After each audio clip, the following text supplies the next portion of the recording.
마켓나우 2부 시작하겠습니다. 시청자 여러분 안녕하세요. 이지혜입니다. 자, 어제 우리 시장 양시장 낙폭이 꽤 컸습니다. 오늘은 되돌리고 있는데 절반 정도밖에 못 되돌리고 있는 그런 상황입니다.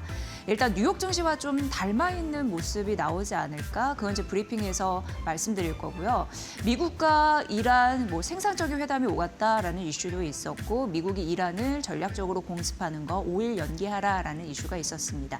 이러면서 유가가 급락, 이게 시장을 반응하게 했죠. 안도 랠리를 펼쳤습니다. 그런데 뉴욕 시장 같은 경우에도 장 막판에 상승폭을 좀 줄여내는 흐름들을 나타냈거든요. 이 얘기인즉슨 이란 전쟁 아직까지 끝난 게 아니다. 이걸 인식하지 않았나 싶습니다. 오늘 시장 같은 경우에도 그래도 잘 가다가 상승폭을 줄이고 있는 상황입니다. 환율이 매우 높습니다. 어제 대비 12원 넘게 상승하는 흐름들이 나타나고 있는데 아직 끝나지 않은 전쟁 시그널, 이쪽에서 우리는 뭘 얻어야 될지 투자 전략 포인트 이쪽에서 오늘도 잡아봐야 될 것 같네요. 자, 브리핑 통해서 전반적인 흐름을 알아보도록 하겠습니다. 뉴욕 시장의 이 흐름을 알아보는 건 굉장히 중요한 의미가 있을지도 몰라서 좀 일단 설명을 해드립니다. 마이크론 빼고 다 올랐다. 이렇게 제목을 정해도 크게 무리는 아니겠죠. 마이크론이 4% 이상 빠졌습니다. 그동안 많이 오른 데 따른 수급적인 악화 이런 부분도 있겠고 경쟁사 쪽에서 반도체 공급망 수직 깨어라 이런 부분을 하겠다라는 얘기가 나오자마자 좀 우려감이 있었다. 이렇게 두 가지 요소를 얘기할 수 있을 것 같습니다. 대표적으로 테슬라, 테라펩 이 얘기가 나오고 있는 상황입니다. 이 얘기가 뭐냐면 테슬라, 스페이스X, xAI 이렇게 해가지고 이 세 개의 기업들이 합작한다. 결국 머스크 CEO의 전략입니다. 그런데 가장 어떻게 보면은 반도체 전략 중에 가장 야심찬 전략 이렇게 느끼시면 될 것 같고요. 한 200억 달러에서 250억 달러 정도 투자를 하겠다. 그러면서 미국의 오스틴 기가 텍사스 북쪽 캠퍼스에 이 공장을 짓겠다라는 부분입니다. 그러니까 예를 들어서 반도체 칩 설계하고 메모리 만들고 그리고 고급 패키징하고 테스트까지 하고 1년의 그런 반도체 공장을 원스톱으로 할 수 있는 그런 공장을 내가 지어보겠다. 이런 얘기와 다름없습니다. 그러니까 세계에서 가장 야심찬 반도체 전략이라고 얘기가 나오는 거겠죠. 2나노 공정을 목표로 하는데 처음 이제 뭔가 할 수 있는 그런 여력은 AI5 칩. 요거를 처음 생산하지 않을까 이렇게 좀 예측이 나오고 있는 상황입니다. 머스크 CEO가 왜 이런 반도체 공장을 지으려고 하냐 얘기를 들어보니까 우리나라도 언급이 되어 있었습니다. 대표적으로 삼성 그리고 TSMC, 마이크론 이런 기업들이 언급이 됐습니다. 그들에게는 고마운데 칩을 만들어주고 메모리 이런 부분 생산력이 있으니까 하지만 이들의 속도와 우리의 속도가 너무 다르다라고 얘기를 했습니다. 이들은 생산 캐파 그러니까 메모리를 만들어낼 수 있는 여력 그 부분이 우리의 속도를 따라가지 못한다. 그러니까 답답하니까 우리가 만들겠다. 이렇게 나오고 있는 겁니다. 어떻게 보면 테슬라와 스페이스X가 원하는 생산량의 수요의 2% 수준밖에 못 되고 있으니 이런 부분을 얘기를 한 것이다라고 보시면 되는데요. 결과적으로 이런 흐름들이 맞물려서 마이크론이 4% 빠진 흐름들이 있었다라는 점 말씀드리고 다음 페이지 넘어가 보도록 하겠습니다. 그런데 이제 시장 반응은 좀 부정적인 흐름들이 있는 것 같습니다. 왜냐하면 200억에서 250억 달러라고 말씀드렸는데 아니다. 실제 비용은 500억 달러 이상이 들어갈 가능성이 있다라고 언급이 되는 거고 이제 각각의 의견을 종합해서 말씀드리는 겁니다. 그리고 테슬라, 여러 가지 합작 회사 이런 부분 같은 경우에는 반도체를 만들어낸 경험이 전무합니다. 그렇기 때문에 2나노 첨단 공정의 수율까지 관리를 잘할 수 있을까에 대해서는 당연히 못할 가능성이 있다는 거죠.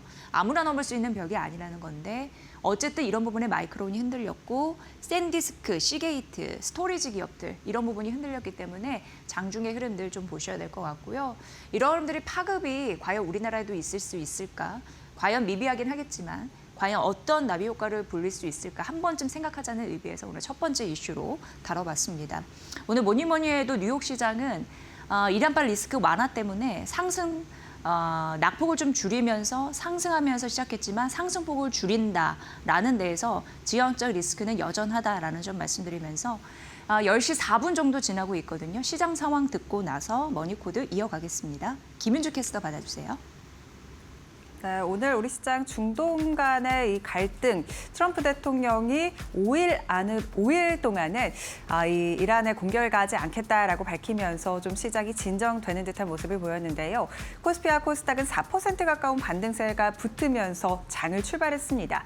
다만 외국인이 좀 시장을 빨리 던지면서 코스피는 5,500선 아래로 지금 내려온 상황이고 오름폭을 많이 줄여가고 있는 상황인데 조금 더 자세한 시장 상황 트레이딩 뷰를 통해서 만나보도록 하겠습니다.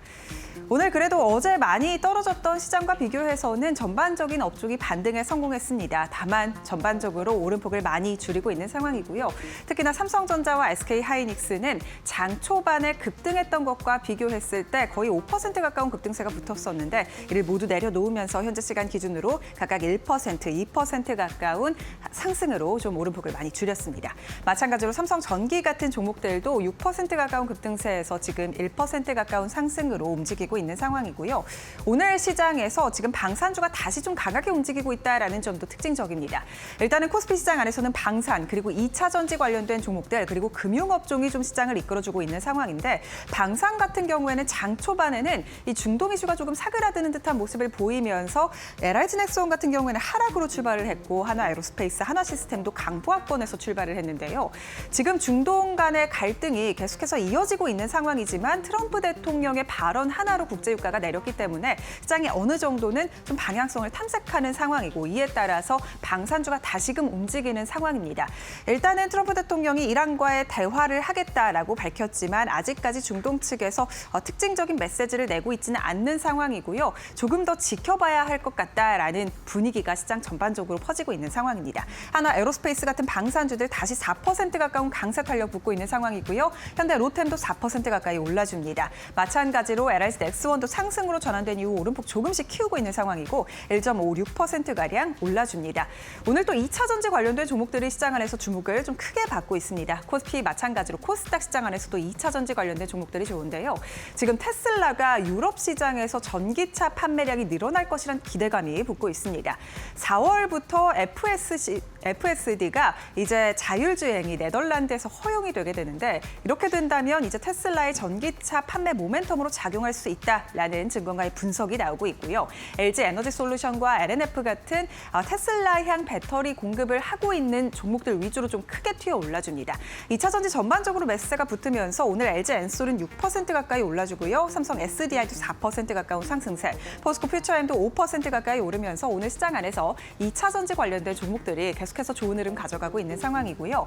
그리고 오늘 조선 관련된 종목들도 일단은 좋습니다만 어제 하락에 비해서 반등이 그렇게 크지는 않은 상황입니다. LG드 현대중공업, 하나오션 그리고 삼성중공업까지 일단은 1% 가까운 상승세 유지하고 있고요. 오늘 두산이 좀 크게 주목받는데 두산과 SK 같은 좀 이 지주사단에서 지금 정책 수혜 기대감이 강하게 붙고 있고요. 두산 같은 경우에는 또 반도체 소부장 이제 밸류체인으로 좀 많이 포함이 됐기 때문에 두산은 또 반도체로 묶여서 주목을 이어가고 있습니다. 삼성이 파운드리를 확대한다고 밝히면서 두산 테스나가 연일 강세를 보이고 있고 이번 달 들어 지수가 쉬어갈 때도 두산 테스나는 50% 가까이 급등했습니다. 이번 달에만 50% 가까이 오른 건데 이에 따라 두산의 주가도 지금 7% 가까이 올라주고 있고요. 두산 ETF가 31일에 상장한다라는 점까지 말씀드리도록 하겠습니다.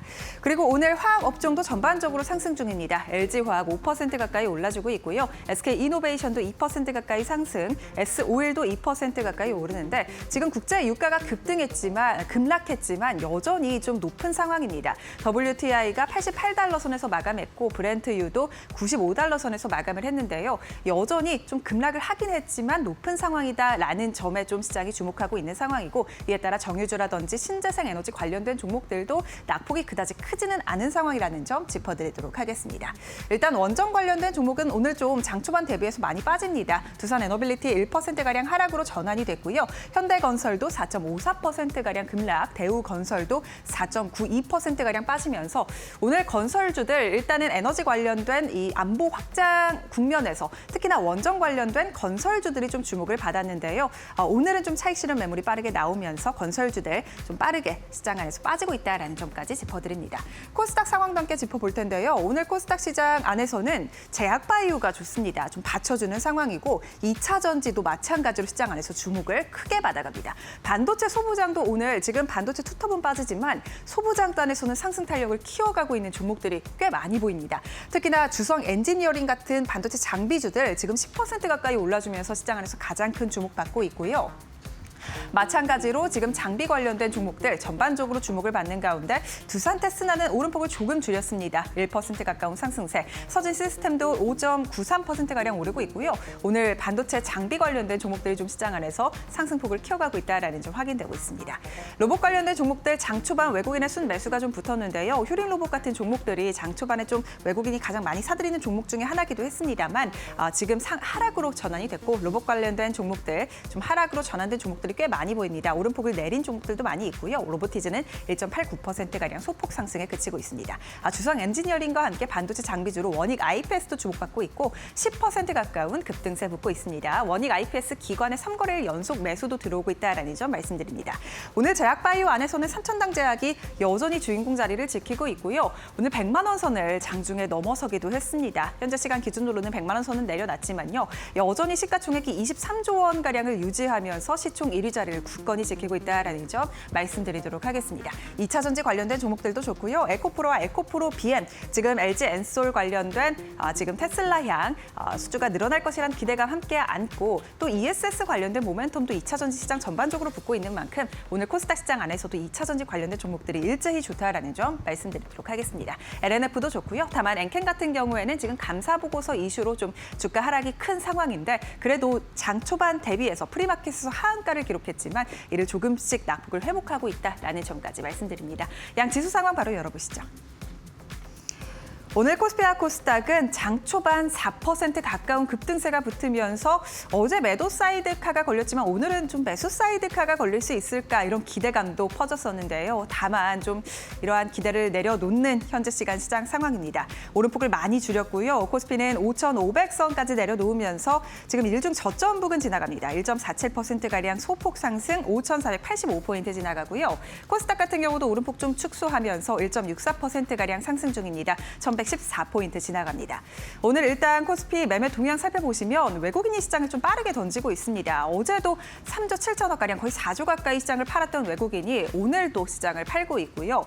매매 동향 바로 열어보시죠. 외국인 현재 시간 기준으로도 약 4,900억가량 팔면서 시장을 홀로 팔고 있는 상황입니다.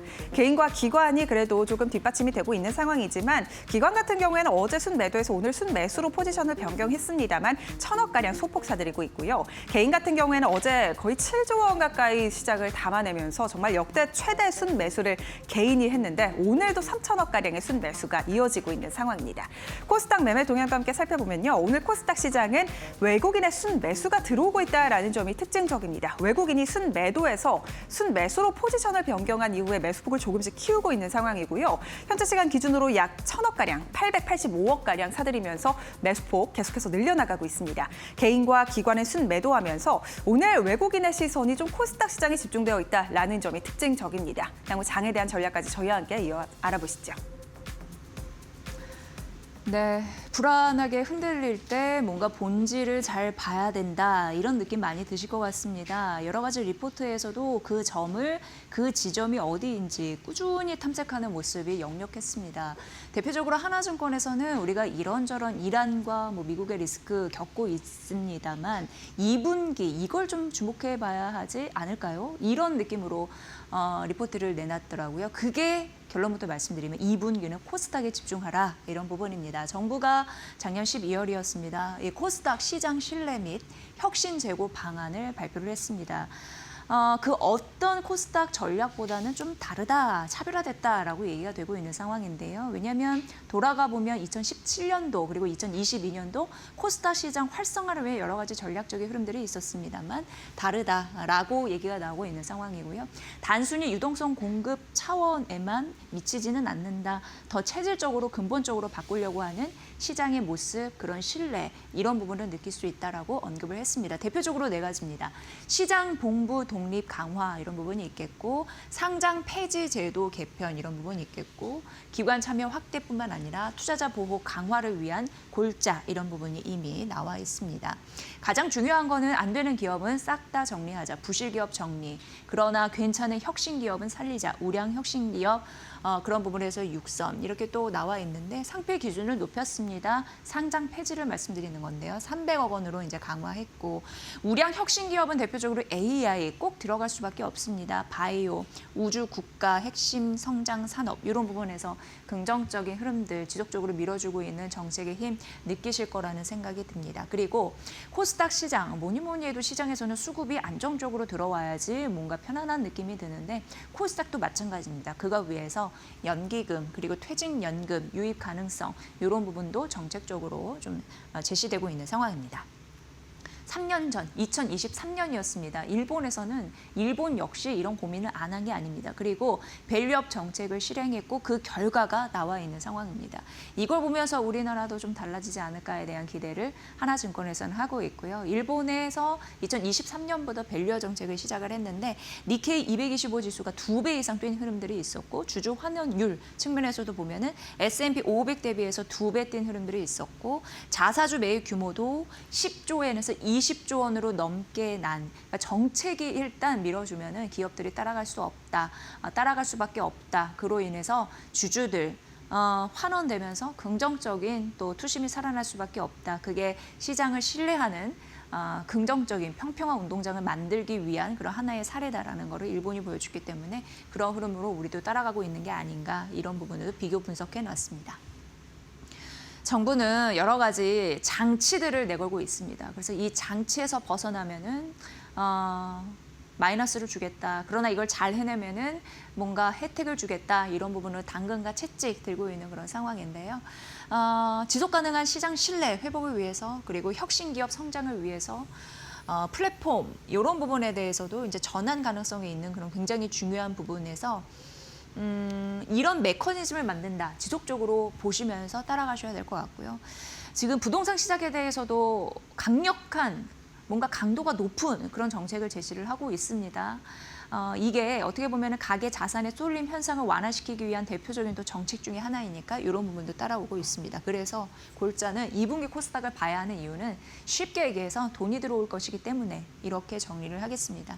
그리고 우량 혁신 기업에 대한 섹터도 앞서서 언급을 해드렸지만 AI, 바이오, 그리고 2차 전지 이런 부분도 성장주로서의 역할을 제대로 해낼 수 있을지 자금이 들어오면은 훨씬 더 수월하잖아요. 근데 이들이 사실 실적에 대한 개선에 대한 모멘텀도 가져간다면 더 편안한 선택지가 될 수 있는 바 이런 부분에 긍정적인 매기가 쏠릴 가능성이 있다라고 언급했으니까 이 부분 참고해 보시면 될 것 같습니다. 큰 틀, 그러니까 업종에서 지속적으로 알려드리고 있는 상황이고요. JP모건에서 일본의 대미 투자에 대한 영향이 한국 K원전에 미치는 영향에 대해서 보고서 이런 부분을 좀 냈더라고요. 살펴드리도록 하겠습니다. 일본 대미 투자 약 400억 달러, 이게 우리나라 돈으로 52조 정도 되더라고요. 근데 이제 2단계 투자 발표를 했습니다. 그러면서 GE, 여기 보시면 이제 미국 그리고 히타치에서 일본 합작회사라고 보시면 되는데 대표적으로 SMR 발전소 건설하는 그런 협력 사업 지속적으로 하고 있습니다. 그 위치는 좀 써놨고요. 미국 같은 경우에는 최종 승인 단계 이쪽으로는 좀 와 있는 상황이고요. 이걸 좀 바라봐야 되는 이유는 SMR 자체 시장이 커질 수 있다라는 가능성입니다. 그래서 미국 에너지 수요도 이제 급증하고 있는 와중에 여러 가지 상업화 단계에 진입하고 있는 바 SMR 시장에 대한 시장이 커지고 수요가 커지고 이런 흐름에서 낙수 효과를 받을 수 있겠다라는 부분에서 긍정적이라는 거고요. 그렇다면은 일본이 대미 투자를 늘리면서 이렇게 합작하고 있는 상황인데 그게 K원전에 영향을 줄까라는 데에서는 그렇게 영향이 크지 않을 것이다라고 JP모건에서는 얘기했습니다. 오히려 수혜가 가능하지 않을까라고 얘기를 했는데 우리 역시 삼성물산과 그리고 미국과 일본의 합작회사 GE 버너버 히타치와 EPC 이런 부분을 조금 더 확대할 수 있다는 거죠. 설계, 건설 이런 부분을 함께 할 수 있다라는 부분이고요. 그리고 두산 뭐 에너빌리티 얘기를 하는 거겠죠. 그리고 일본 기업과 함께 뉴스케일 공급망에 참여하면서 시장 커지는 시장에서 우리도 함께 할 수 있는 가능성이 더 커지는 바 오히려 긍정적인 효과가 올 수 있다라고 언급을 했습니다. 글로벌 기업들이 진입을 많이 하면 시장의 질이 좋아진다라는 데에서도 긍정적인 효과가 있겠죠. 그러니까 추가 프로젝트 확대, 수주에 대한 가능성, 이런 부분이 실적으로 옮겨갈 가능성, 이런 부분으로 연결이 됐습니다. K 원전주 중에 탑픽은 뭘까요? 일단 EPC 섹터, K 원전의 EPC 섹터는 비중 확대를 지속해서 유지하라라고 언급을 했는데 두산 에너빌리티 13만 원 유지입니다. 근데 두산 에너빌리티 왜 얘기를 지속적으로 하냐면 가장 대형 그 원전 쪽에서 탑픽입니다. 대형 원전, SMR 가스터빈, 그리고 포트폴리오 굉장히 균형적으로 짜여 있는 상황이죠. 그걸 이제 긍정적으로 바라봤고 13만 원 유지라고 해서 국내 증권사의 밴드를 좀 찾아봤을 때 좀 비슷하더라고요. 그래서 이거는 좀 놔뒀습니다. 근데 현대건설 보도록 하겠습니다. JP모건에서는 현대건설 17만 원 유지라고 했는데 다른 건 이제 예전에서도 머니코드에서 많이 언급드려서 일단 국내 증권사의 목표가를 좀 찾아보도록 하겠습니다. NH투자증권에서 24만 원으로 올려 잡은 흐름들이 있었고 IBK 투자증권에서 19만 5천 원으로 상향 조정화 흐름들이 최근 있었습니다. 비교 분석해서 보시면 될 것 같고요. 한정기술 같은 경우에는 JP모건에서 19만 원 유지를 얘기를 했습니다. 근데 최근에 삼성증권 그리고 NH투자증권에서 각각 22만 원 목표 주가 상향했거든요. 이 흐름. 그러니까 외국계 증권사 흐름은 뭐 잘 보시되 국내 증권사 목표 주가랑 좀 비교 분석하는 거 계속적으로 머니코드에서 해드리고 있으니까 이 부분 참고해 보시길 바랍니다. 건설주, 최근 건설주 많이 급등하기도 했고 뭐 이란발 리스크 때문에 떨어지는 건 어쩔 수 없습니다. 하지만 뭐그 틈을 타고서도 반등의 세력을 노리는 분들도 계실 것 같고요. 좀 알아보도록 하겠습니다. 하나증권에서는 건설주를 두 가지 흐름으로 봤습니다. 하나는 싸다. 그러니까 값어치 이런 부분과 더불어서 두 번째는 이란 전쟁 리스크 이쪽에서 발목을 잡을까? 그러니까 딱 두 가지 시선으로 건설주를 바라본 겁니다. 일단 건설주, PBR주 그러니까 이제 저평가됐다라는 말과 다름없습니다. 지금 PER 10배 미만의 저평가되었기 때문에 건설주를 지금 주목하고 있다라고 언급을 했습니다. PBR주는 지속적으로 이재명 대통령도 언급을 하고 있습니다. 주주가치, 환원, 재고 이런 부분이 다 떨어진 주가 가치를 올리기 위한 하나의 업 전략일 텐데 그런 부분에서 PBR, 기업 가치 이런 부분을 올리기 위한 여러 가지 부분에서 눈여겨봐야 할 섹터라는 얘기를 했고요.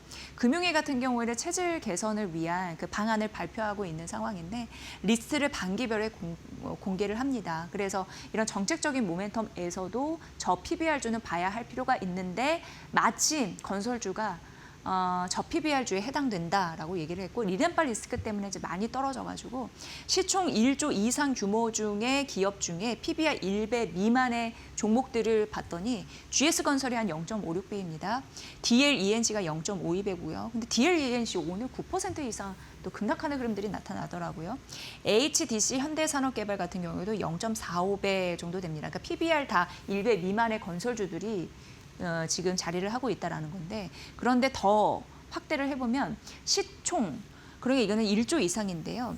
1조가 안 되는 기업들로 보면 더 낮습니다. 그걸 보면 한신공영이 뭐 0.27배고 계룡건설이 0.25배니까 확실히 PBR 관련주 이런 부분은 건설주가 들어가는데 작년에 기업 이익 이 좋았고 그리고 올해도 추가적으로 좋아질 수 있는 기업을 중심으로 건설주는 담아야 될 필요성이 있다라는 부분에서 주가 싸진 데에 매력이 있다고 하니까 이 부분 좀 참고해 보시면 될 것 같고요.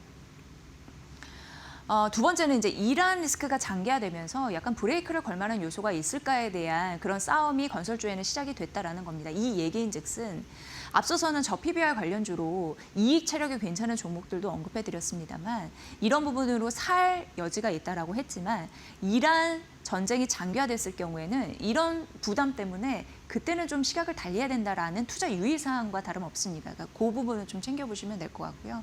여러분 딱 보셔도 아시겠지만 유가와 원자재 가격이 상승을 하고 있습니다. 그러면은 건자재 가격에 대한 부담 이런 게 자연스럽게 높아질 가능성이 있습니다. 게다가 석유, 화학 가동률이 떨어지게 되면은 자재 생산량이 떨어집니다. 그럼 수급과 공급 차원 입장에서 그렇게 좋을 이슈가 없겠죠. 그래서 그걸 이제 세 가지 시나리오로 나눠서 살펴봤더라고요. 하나증권에서는 종전이 되고 핵 협상이 진전이 됐을 때 어떤 건설주를 봐야 되냐면 삼성 E&A와 DL ENC가 긍정적이라고 합니다. DL ENC도 오늘 많이 빠졌으니까 이런 부분 좀 눈여겨보실 텐데요. 이게 이제 이란 재건 테마로 맞물려서라고 합니다. 그리고 이제 우리가 원하는 단기 휴전 그리고 유가 회복 이 시나리오를 시장이 굉장히 원하고 있을 텐데 이때는 자재 부담에 대한 부분이 이제 완화가 됐겠죠. 그러면서 국내 주택주에는 수혜가 되는 그런 시나리오로 갈 거고요. 우리가 가장 원하지 않는 시나리오인데 해협에 대한 봉쇄가 굉장히 장기화됐을 때 이때는 뭐 모든 건설주가 좋지 않다라고 언급을 했습니다. 말씀드렸다시피 자재 가격 올라가고 수급이 악화되고 금리까지 올라가고 걷잡을 수 없는 상황, 그러니까 이 상황까지 안 되게 좀 바라셔야 될 것 같습니다. 어쨌든 건설주를 바라볼 때 싸냐, 이란 전쟁이냐 이런 부분에서 줄다리기 좀 잘하시면서 시나리오별로 전략대로 세워보시면 될 것 같습니다. 세트랙 I 오늘 급등하는 흐름세 나타나던데요. 한 9% 넘게. 그런데 이제 우주 픽에서는 세트랙 I라고 하면서 이걸 탑픽이라고 얘기했는데 세트랙 I 투자할 때 바스켓 전략으로 해야 된다라고 얘기했습니다. 그러니까 어디가 지금 어떻게 튈지 모르니까 세트랙 I는 탑픽으로 두고 그 외에 그래도 미래 성장성이 있는 종목을 중심으로 함께 바구니로 묶어서 매수 전략하는 게 좀 유리하지 않을까라는 전략이니까 그 부분 챙겨보시면 될 것 같고요. 오늘 아침에 대신증권에서 얘기를 했습니다. 그래서 대신증권에서 우주픽, 탑픽은 세트랙 I지만 그 외에 관심 종목으로 인텔리안테크, 스피어, 이노스페이스, 이노와이어리스, 제노코, 컨택 제시를 했습니다. 각각의 종목이 갖는 뚜렷한 특징, 그런 부분도 언급을 했으니까 이 부분도 살펴보시면 될 것 같습니다. 참고해 보시고요. 다음 페이지 만나보면 이런 종목을 왜 사야 될까라고 보면 지금 글로벌 우주 산업도 굉장히 미중 패권 전쟁이 치열해지고 있는 바 아실 것 같습니다. 그 안에서 발사체, 우주 통신 이런 부분이 국가 안보와 좀 직결되어 있는 흐름들이 나타나고 있는 거고요. 우리도 이제 뒤늦게는 아니죠. 그러나 이제 열심히 기술적으로 개발을 하고 있는 상황인데 누리호 이후 우주 밸류 체인이 구축된 그런 시점입니다. 그래서 앞으로 발빠르게 좀 도전해야 되는 그런 상황에 있습니다. 뭐 미국과 중국 같이 그렇게 여건이 좋지는 않습니다만 좀 노력해야 되는 부분이 있고요. 어쨌든 초기적으로 기업 고르실 때 초기 그 자리를 누가 먼저 선점했느냐 이게 굉장히 중요하다고 합니다. 그런 부분에서 전략적인 플레이어에 대한 성장 기대감 그런 부분을 픽하는 게 유리하다라고 대신증권에서는 얘기하고 있습니다. 근데 이게 우주, 항공, 위성 이런 부분이 단기간에 뭔가 나올 수 있는 먹거리에 있는 산업은 아닙니다. 우리가 조금 더 시계열을 길게 가져가서 장기적으로 바라볼 그런 산업인데 그렇기 때문에 밸류 체인을 바스켓으로 담는 게 좋다라고 얘기를 하고 있는 거고 조정을 받았을 때 일정 부분 다시 분할해서 매수하는 전략이 좀 유리하지 않을까 이런 전략이니까 긴 시각에서 바라볼 필요는 있다. 하지만 탑픽은 세트랙 I 우주 픽이라는 거 그런 부분이 이 리포트의 골자였습니다. 참고해 보시죠. 포스코 퓨처엠 오늘 한 5% 반등하던데요. 하지만 어제 7% 넘게 떨어졌습니다. 어쨌든 NH투자증권에서는 매도 리포트가 나왔습니다. 이 얘기인즉슨 목표 주가를 떨어뜨렸기 때문에 그리고 중립 투자 의견은 여전히 유지입니다. 한 5% 기존 대비 떨어뜨려서 목표 주가 21만 원이다라고 하향 조정했습니다. 두 가지 이슈로 보시면 될 것 같습니다. 첫 번째 양극재, 두 번째 음극재입니다. 그런데 양극재는 사실 이제 우려감 있는 요소가 있는 거고 음극재는 괜찮은 요소가 있는 거고 이렇게 보시면 됩니다. 양극재 같은 경우에는 얼티엄 셀이라고 해서 이제 합작 법인 이런 부분이잖아요. 가동 중단을 했습니다. 그렇기 때문에 좋지 않은 얘기인 거죠. 그래서 상반기에는 판매가 좀 둔화될 가능성이 있다라고 우려가 되는 거고 다만 이쪽에서 삼성 SDI 그리고 현대 기아 판매 물량으로 우리가 할 수 있는 최선의 노력으로 물량을 좀 메우겠다라는 의지는 있어 보이는데 이쪽에서 일단 점수를 잃어 보입니다. 그리고 이제 NH투자증권에서는 음극재는 긍정적으로 봤는데 이거는 이제 수주에 대한 기대감, 요 부분이 이제 잘 풀리는 듯합니다. 북미 고객사 있는 상황이고 인조 천연 이런 부분에 이제 수주가 확대가 되고 있는 상황이고. 그게 이제 작년에 천연 그리고 올해 3월 인조 이런 부분의 수주를 확보한 그런 데이터도 써놨습니다. 지금 약간 아쉬운 부분이 있습니다. 왜냐하면 미국이 중국 눈치를 보는 건지 반덤핑 관세 이런 부분은 이제 철회했습니다. 한 발 물러섰기 때문에 이게 만약에 됐었으면 우리나라 K 기업의 반사 수익을 고스란히 가져다 줄 수 있었을 텐데 관세, 그러니까 환율 이런 부분에서 큰 타격이 없기 때문에 일단 점수를 내어주는 부분은 있습니다만 그래도 북미 고객사를 차근차근 확보하고 있다는 데 긍정적인 점수를 줄 수 있고 추가적으로 수주 확대가 가능하니 양극재보다 음극재 상황이 훨씬 더 좋다라고 언급을 했습니다. 다만 이제 1분기 영업이익은 컨센 한 60억 원이었는데 벌지 못할 것으로 나오거든요. 그렇기 때문에 이것도 영업이익단에서 좀 기대치에 못 미치는 실적이 나오지 않을까에 대한 불안감. 그 때문에 이제 목표 주가를 내릴 수밖에 없었다라는 이유 말씀드립니다. NH투자증권의 리포트 보시고요. 어제 7% 넘게 올랐기 때문에 오늘 5% 반등하더라도 어제 낙폭을 되돌리지는 못했다. 앞으로의 흐름 좀 중요해 보이는데 이런 리포트도 참고해 보시기 바랍니다. 네, 하이브까지 살펴보도록 하겠습니다. 지난주 토요일 날 광화문 광장에 가셔서 보신 분들도 있을 테고 넷플릭스를 통해서 생중계를 보신 분들도 있을 테고 그런데 이제 이 첫 데뷔 무대를 치르고 나서 주가가 막 떨어졌습니다. 어제 같은 경우에는 17% 넘게 급락하는 흐름들도 있었습니다. 지금 지속적으로 이제 논란이 되는 거는 그 야외의 무료 공연 관객 수 논란입니다. 왜냐하면 한 24만 명 정도 몰릴 것으로 예상됐는데 4만 명 정도밖에 안 몰렸죠. 뭐 이런 흐름들이나 뭐 하이브가 BTS가 열심히 한 곡에 대한 여러 가지 뭐 분석도 나오고 있는 상황이죠. 어쨌든 하나증권에서는 이게 이렇게 떨어질 일인가? 이렇게 생각을 하면서 이 리포트를 쓰기 시작한 것 같습니다. 근데 많이 떨어졌잖아요. 거의 20% 넘게 급락을 했으니까 요 며칠 사이 그러다 보니까 올해 예상 PER 30배를 밑도는 수준까지 내려왔습니다. 그런데 이런 얘기를 하더라고요. 과거 하이브 보면 이제 뉴진스 사태 때문에 주가가 많이 떨어졌는데 그때의 PER 30배 밑으로 내려갔을 때가 주가 저점이었다고 합니다. 그러니까 떨어질 거는 다 떨어졌다. 그리고 생각보다 너무 심하게 과하게 떨어졌다. 이렇게 생각을 하는 것 같습니다.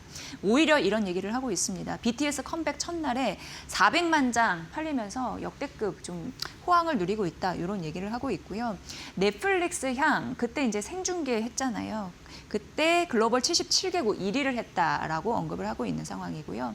계속 이제 광고도 내던데 다큐 이런 부분으로도 방영될 예정인가 본데 다큐도 있고 이런 부분이 이제 1분기 실적 반영 앞두고 있는 상황이기 때문에 그렇게 비관적이지 않다라고 언급을 했습니다. 그리고 이제 중요한 게 BTS 월드 투어입니다. 이제 이게 시작이 됩니다. 그런데 하이브에서는 왜 많이 떨어졌다고 생각하는 게 이것만 봐라. 이것만 봐도 매출이 최소 1조 5천억 원인데 이렇게 계산을 했습니다. 지금 1년 3개월간 스타디움 공연 전석 매진됐다고 하고요. 티켓 가격 같은 경우에도 30만 원, 뭐 500만 명을 가정했을 때 이거 괜찮은 매출 벌이가 될 텐데 이렇게 생각을 하는 듯 했습니다. 그리고 하이브 같은 경우에는 4월부터 줄줄이 아티스트들이 복귀하는 시점입니다.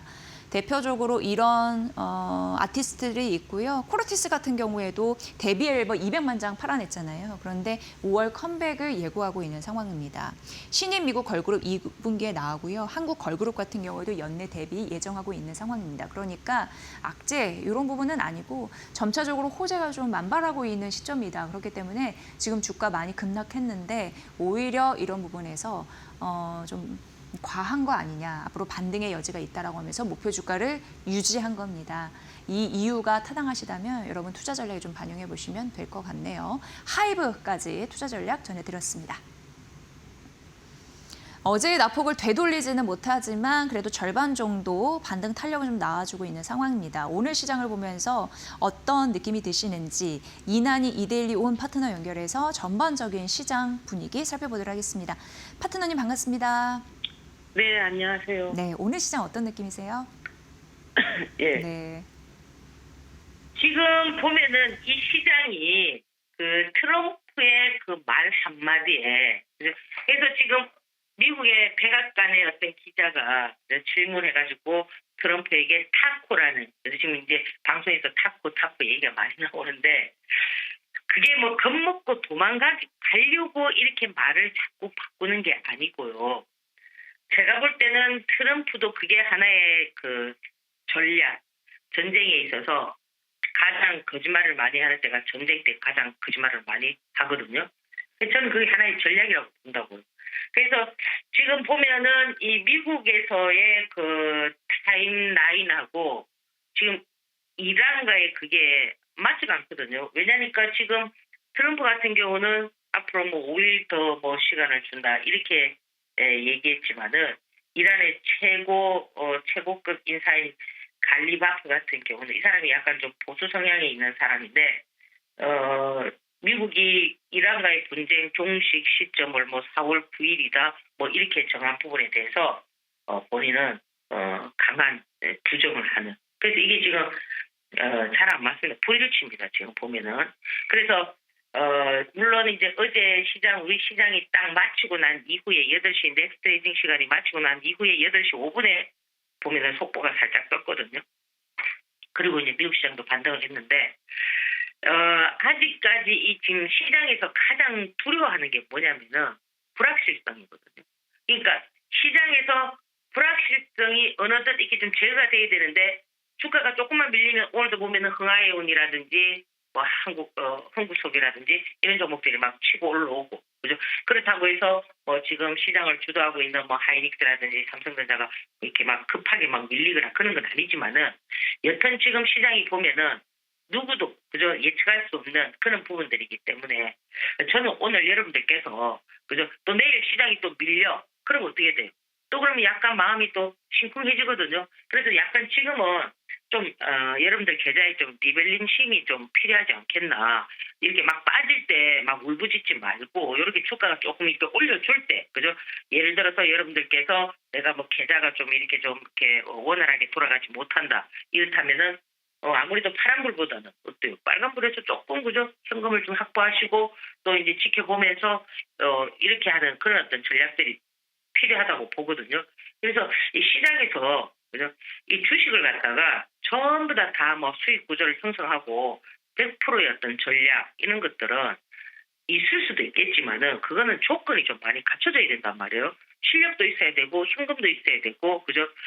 자금이 화수분처럼 늘 나와서 내가 밀려있던 종목을 뒷받침해 줄 수 있는 그런 어떤 여력이 있는가. 그죠? 그런 것들이 부족하다면 내가 이 자금을 어떻게 빨리 순환시켜가지고 만약에 어제 현금이 있었다면 어제 하이닉스를 100주만 사도 오늘 어떻습니까? 아침에 팔면 그죠? 뭐 600만 원, 700만 원을 벌 수 있는 이런 어떤 흐름이 되잖아요. 그죠? 이 지금 시장이 어떻게 보면은 나쁜 게 아니에요. 자금만 있으면은 충분히 그런 어떤 부분들을 활용할 수가 있기 때문에 여러분들께서 무조건 이렇게 막 종목을 끌고 가서 목표가를 보고 이르기에는 지금은 조금 여러분들께서 한번 생각을 해봐야 된다라는 거죠. 그래서 시장이 좋을 때는 그죠? 삼성전자 목표가 지금 뭐 32만 원 나오고 지금 하이닉스 뭐 170만 원 나오고 막 이렇게 나오지만은 시장이라는 거는 특히나 그런 종목들은 시황을 너무나 많이 예민하게 받아들이기 때문에 지금의 시황이 여러분들께서 어떤가를 보면서 지금은 어떻다? 약간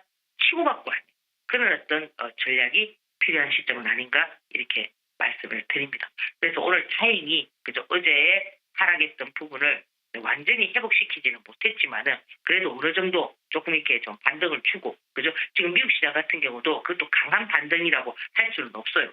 제가 볼 때 오늘은 또 빠질 수가 있습니다. 그러면 또 우리 시장 내일 또 그런 영향을 받거든요. 그래서 여러분들께서 좀 차분하게 자신의 계좌를 보면서 좀 새로운 전략을 한번 짜보는 그런 하루가 되었으면 어떨까 이렇게 말씀을 드립니다. 자, 오늘도 행복한 하루 되시고요. 성공 투자하시기 바랍니다. 감사합니다. 네, 그 투자 전략 잘 따라가 보도록 하겠습니다. 이난희 파트너님 오늘도 잘 들었습니다. 고맙습니다. 예, 감사합니다. 네. 전쟁은 끝나지 않았고 전쟁발 리스크 때문에 주가가 급락하면서 많이 주가의 키높이가 낮아진 방산주.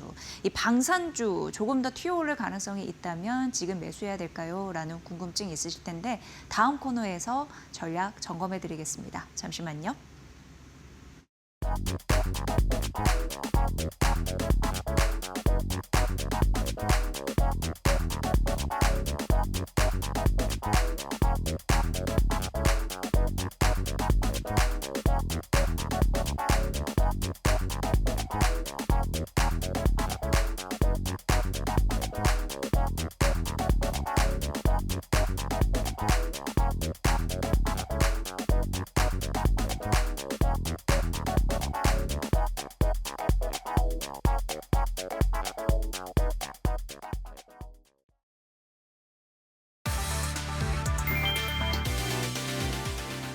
도널드 트럼프 미국 대통령이 이란과의 생산적인 대화를 이유로 예고했던 발전소 공격을 5일간 유예하겠다고 밝혔다. 트럼프는 23일 트루스 소셜을 통해 지난 이틀간 미국과 이란이 중동 지역 적대 행위 해소를 위한 매우 유익하고 생산적인 대화를 나눴다고 주장했다. 이를 바탕으로 이란의 발전소와 에너지 인프라에 대한 모든 군사 공격을 5일간 미루도록 국방부에 지시했다고 말했다. 호르무즈 해협 개방을 요구하며 48시간 최후 통첩까지 던졌던 트럼프가 일단 대화 카드를 꺼내든 셈이다. 하지만 이란은 곧바로 정면 반박했다. 반관영 파르스 통신은 익명의 이란 소식통을 인용해 이란과 미국 사이에 어떤 직간접 대화도 없었다고 보도했다. 이란 측은 트럼프의 발언이 치솟는 에너지 가격을 낮추기 위한 정치적 수사이자 군사 계획 실행을 위한 시간 벌기라고 주장했다. 협상 국면 전환 기대가 살아났지만 미국은 대화를 말하고 이란은 이를 부인하는 상황이어서 중동 긴장이 실제로 꺾였다고 보기엔 아직 이르다.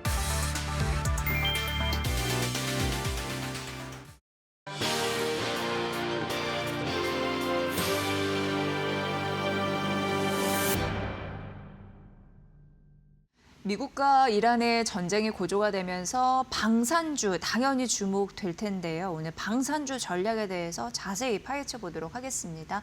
박주근 리더스 인덱스 대표 모셨습니다. 대표님 어서 오세요. 네, 안녕하세요.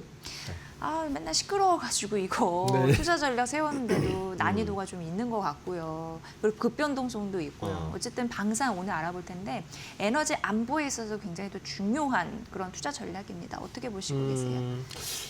우리나라 방산이 기존에는 사실은 그냥 방산 그리고 가끔 뭐 수주 얼마 했다 정도의 메커니즘에서 이제는 분명한 거는 K방산은 스테이지 2로 바뀐 게 분명한 것 같습니다. 네. 이번에 이제 특히 UAE에 이제 우리 강훈식 대통령 비서실장이 갔다 와서 2,400만 배럴의 원유를 플래티넘 원으로 가져오겠다는 걸 발표하면서 K방산이 산업 경제적 어떤 효과를 넘어서서 외교와 국방 안보까지 그 힘을 발휘하고 있는 게 분명히 입증된 건 분명한 것 같습니다. 네. 최근에 이제 뭐 이 데이터를 가지고 오락가락 설이 있었는데 이제 실제 발표한 걸 보면 이란 공습에서 UAE가 배치된 전궁 2의 방공 체계가 실전 데이터가 이번에 확인이 됐죠. 총 60발 정도, 약 60발 정도를 쏘았는데 네. 요격률이 96%라는 걸 확인해 거의 줬습니다. 명중? 그렇죠. 명중 수준? 예. 네. 이게 이제 실전 첫 투입된 데이터로 봐서는 굉장한 실적이고요. 일단 미국산 방공 미사일이 대부분 이제 아랍 쪽에 패트리어트 미사일이 방공망을 구축을 하고 있는데 패트리어트 미사일 한 발의 가격이 보통 50에서 60억 하거든요. 50에서 60억. 60억 네. 한 발에. 그러니까 미사일 하나 요격하는데 한 60억 날리는 네, 겁니다. 네, 네. 네, 강남 아파트 한 채씩 날아가는 거예요. 네. 그런데 지금 천궁2가 한 발 가격이 15억이에요. 그거는 좀 4분의 1. 그러면 한 3분의 1 이하죠. 네, 네. 굉장히 낮은 가격인데 네. 명중률은 96%다. 혹할 수밖에 없죠. 그렇네요. 예, 가성비. 그리고 이제 원래 가성비 높은 데다가 또 하나 중요한 거는 뭐냐면 이게 이제 우리가 패트리어트 미사일이나 천궁2를 보면 이제 화면에서 한 번씩 보시면 큰 전차 같은 게 있고 네. 그 위에 이렇게 달려 있는 게 있잖아요. 네, 네.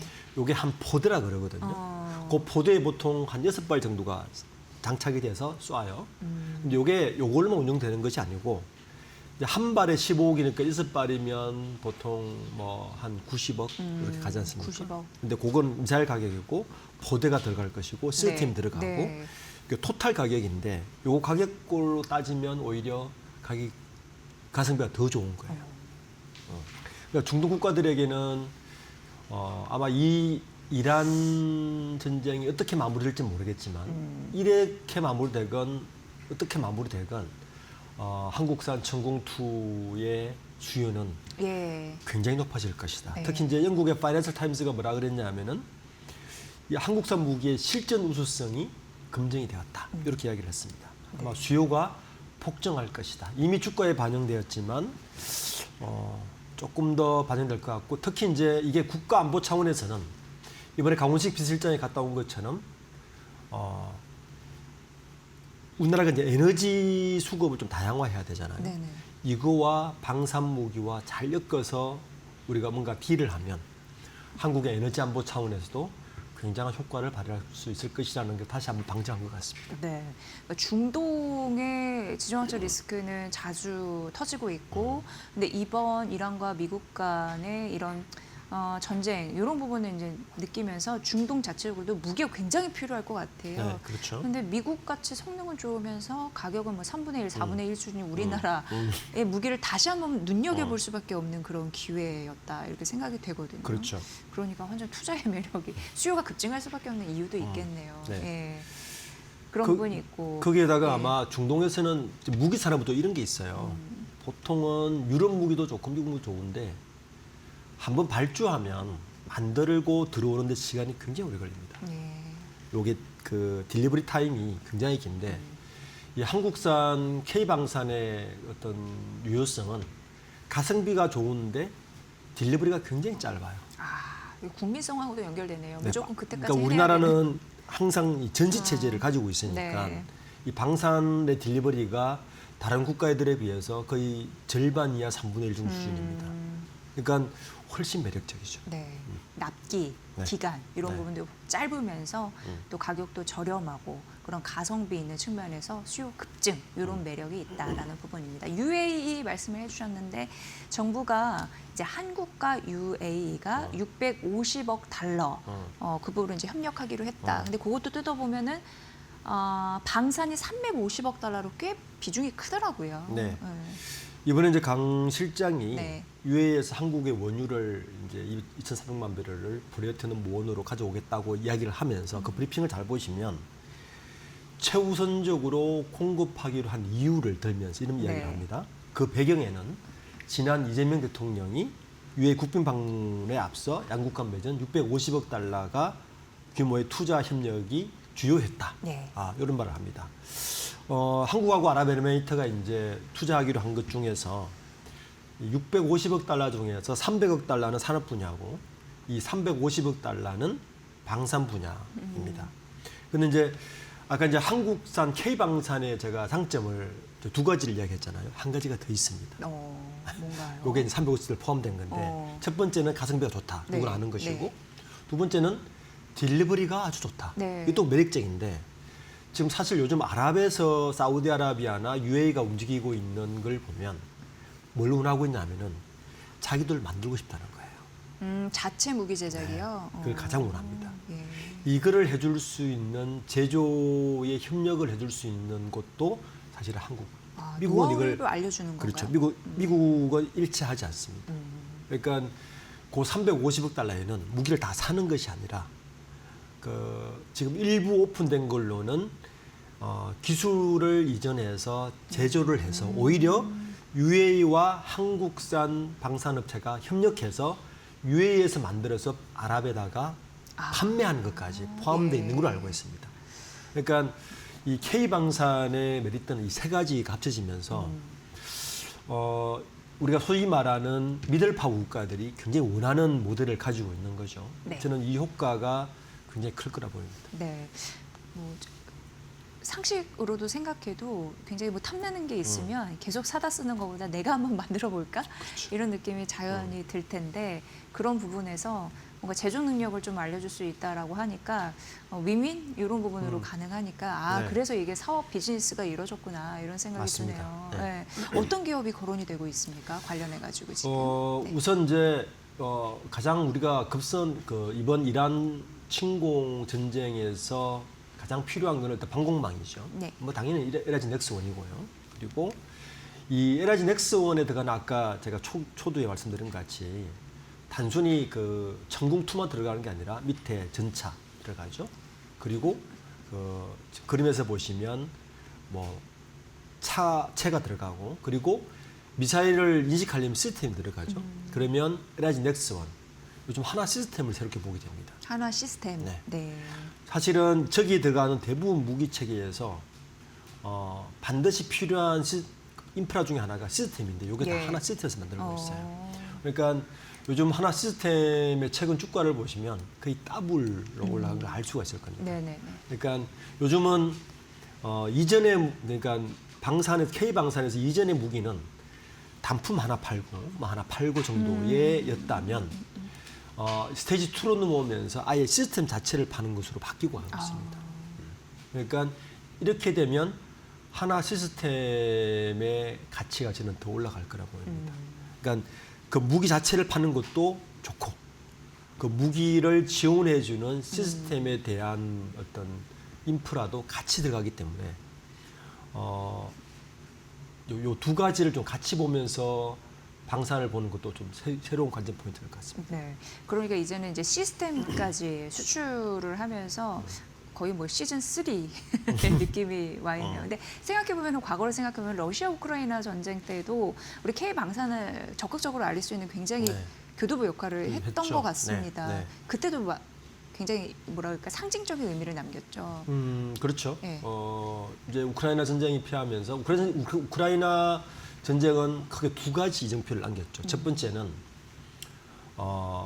일단 1차적으로 단순하게 보면 무기가 필요하다. 예. 한국산 무기가 써보니 괜찮아 정도의 의미는 남겼지만 저는 더 큰 의미는 우크라이나 전쟁이 남긴 거는 지금까지는 유럽이 나토라는 것을 통해서 미국의 힘을 빌려서 자기들의 안보를 책임진 구조에서 러시아의 우크라이나 침공으로 인해서 이제는 나토만 믿어서는 안 되고 네. 자국이 직접 안보를 책임져야 되겠다는 걸로 인식이 바뀌면서 폴란드 같은 동유럽에서 무기를 구매하기 시작했는데 네네. 이번 이란 침공으로 인해서 이런 생각이 이제는 전 세계로 번져가고 있다. 그러니까 완전히 스테이지 2, 3로 지금 이전되고 있다. 네. 저는 이게 방산 시장에서는 정말 중요한 어떤 이정표가 된 것 같습니다. 네, 올해 그 수출 기대국가 품목 이런 부분을 좀 알아봤으면 좋겠습니다. 앞서서도 고기 잡는 법도 또 알려주려고 하는 그런 부분 때문에 사업적인 비즈니스 이런 부분으로 좀 포문을 열었다라는 말씀도 해주셨는데 그런 부분 하나하나 좀 조목조목 따져보면 좋을 것 같네요. 네. 예. 일단 당장 지금 이란 쪽에 들었으니까 중동 국가의 시장을 한번 봐야 돼요. 네. 중동 국가가 일단 전쟁 공포에 쌓이면서 무기 수입을 늘리고 있는데 어느 정도 시장이냐면은 중동 국가 전체의 무기 시장이 전 세계 무기 시장이 약 33%를 차지합니다. 굉장히 큽니다. 33%. 굉장히 크죠. 예. 이게 이제 스톡홀름 국제평화연구소의 데이터가 많이 나오고 있는데 2020년에서 2024년 정도 동안에 무기 수입 국가를 보면 카타르가 3위입니다.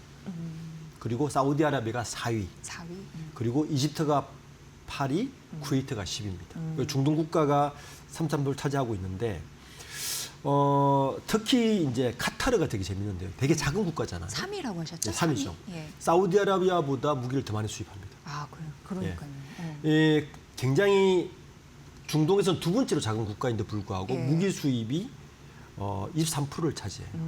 굉장히 크죠. 이게 사우디가 4위. 사우디가 사우디보다 4위. 더 앞질렸습니다. 예. 특히 이제 여기서는 뭐 공중전에 필요한 F-15부터 전투기부터 다양한 걸 하는데 사우디는 오히려 무기 수입 준 이유가 제가 방금 말씀드린 대로 사우디가 최근 정책을 바꾼 게 무기를 직접 생산하려고 합니다. 정책을 바꿨습니다.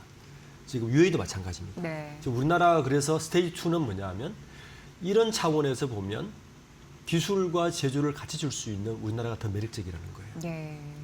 그래서 방산 시장의 스테이지 2는 기존에는 가성비 좋은 무기를 그냥 단품으로 파는 정도의 시즌에서 지금은 제조를 끼워서 같이 파는 것으로 가고 그렇게 되면 뭐가 좋아지냐면 시스템이 같이 발리잖아요. 그렇죠. 예. 그러면 이제는 그 다음부터는 우리 MRO 시장으로 가는데 메인터넌스 시장이 더 좋습니다. 네. 잘 보시면 우리가 전력 산업하고 이 방산 시장, 조선 이 세 가지 산업이 굉장히 섹터가 좋은데 아주 단점이 있습니다. 치명적인 단점. 뭘까요?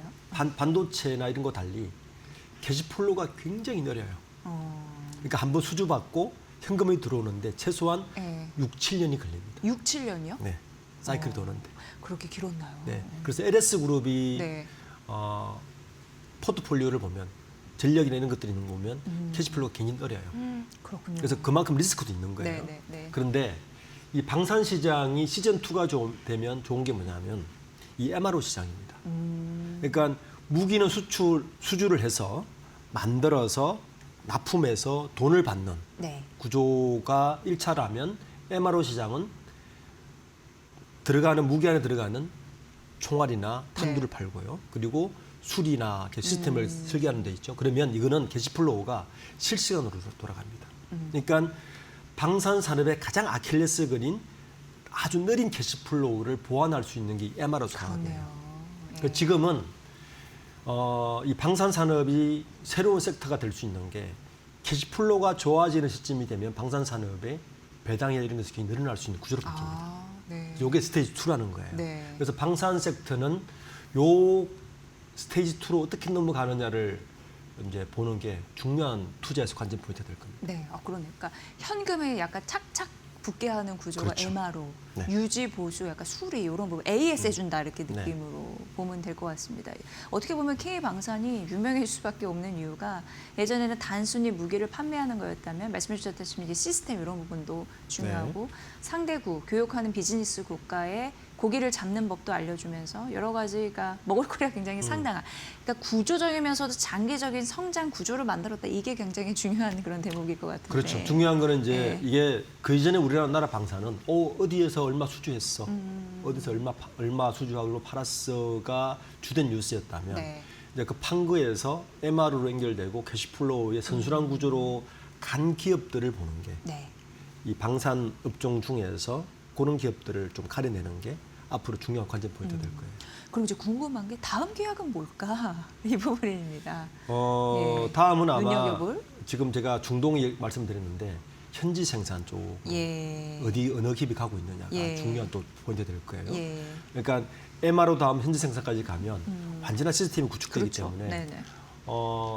이제 방산은 그 이전에 굉장히 긴 캐시플로우 그리고 수주 중심의 구조였다면 이런 산업 구조의 변화가 앞으로 방산에서 새로 볼 수 있는 중요한 포인트라서 이렇게 가면 방산의 밸류가 지금보다 좀 더 높아질 수 있는 여력은 남아있다. 이렇게 네. 볼수 있습니다. 네.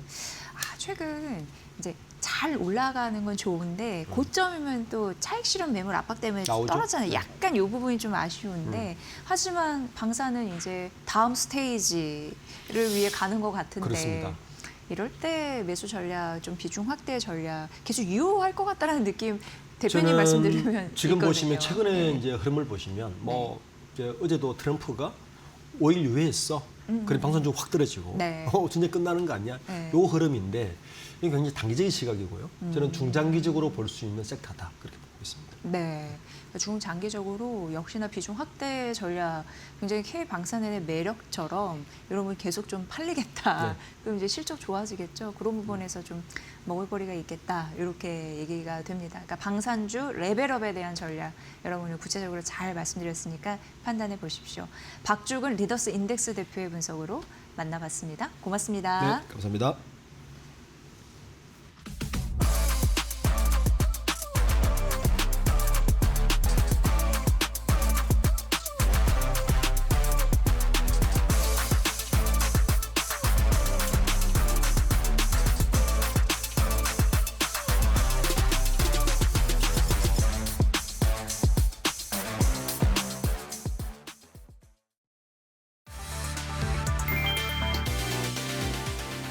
도널드 트럼프 미국 대통령의 입에서 이란과 거의 합의했다는 말이 나오자 뉴욕 증시가 일제히 뛰었다. 23일 다우지수는 1.38%, S&P 500 지수는 1.15%, 나스닥 지수는 1.38% 상승 마감했다. 장중에는 3대 지수 모두 2% 안팎까지 치솟으며 전쟁 우려 완화에 즉각 반응했다. 트럼프 대통령은 이란과 심도 있는 대화를 진행했고 에너지 시설 공격도 5일간 멈추겠다고 밝혔다. 시장은 이 한마디를 사실상의 확전 유예 신호로 받아들였다. 국제유가도 곧바로 꺾였다. WTI는 10.28%, 브렌트유는 10.92% 급락했다. 유가가 떨어지자 델타항공은 2.14%, 아메리칸 항공은 4.09%, 유나이티드 항공은 4.46% 올랐고 엔비디아는 1.82%, 애플은 1.24%, 아마존은 2.64%, 메타는 1.40% 상승했다. 다만 시장이 반응한 건 전쟁의 끝이 아니라 트럼프의 말이었다. 이번 급등이 진짜 평화 랠리인지 한 번의 기대 선반영인지는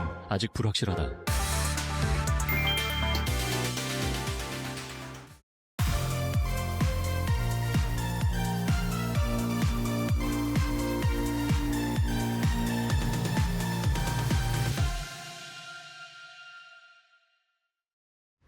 트렌드를 보면 돈이 보인다. 안녕하세요. 마켓나우 트렌드 속으로 김수현입니다.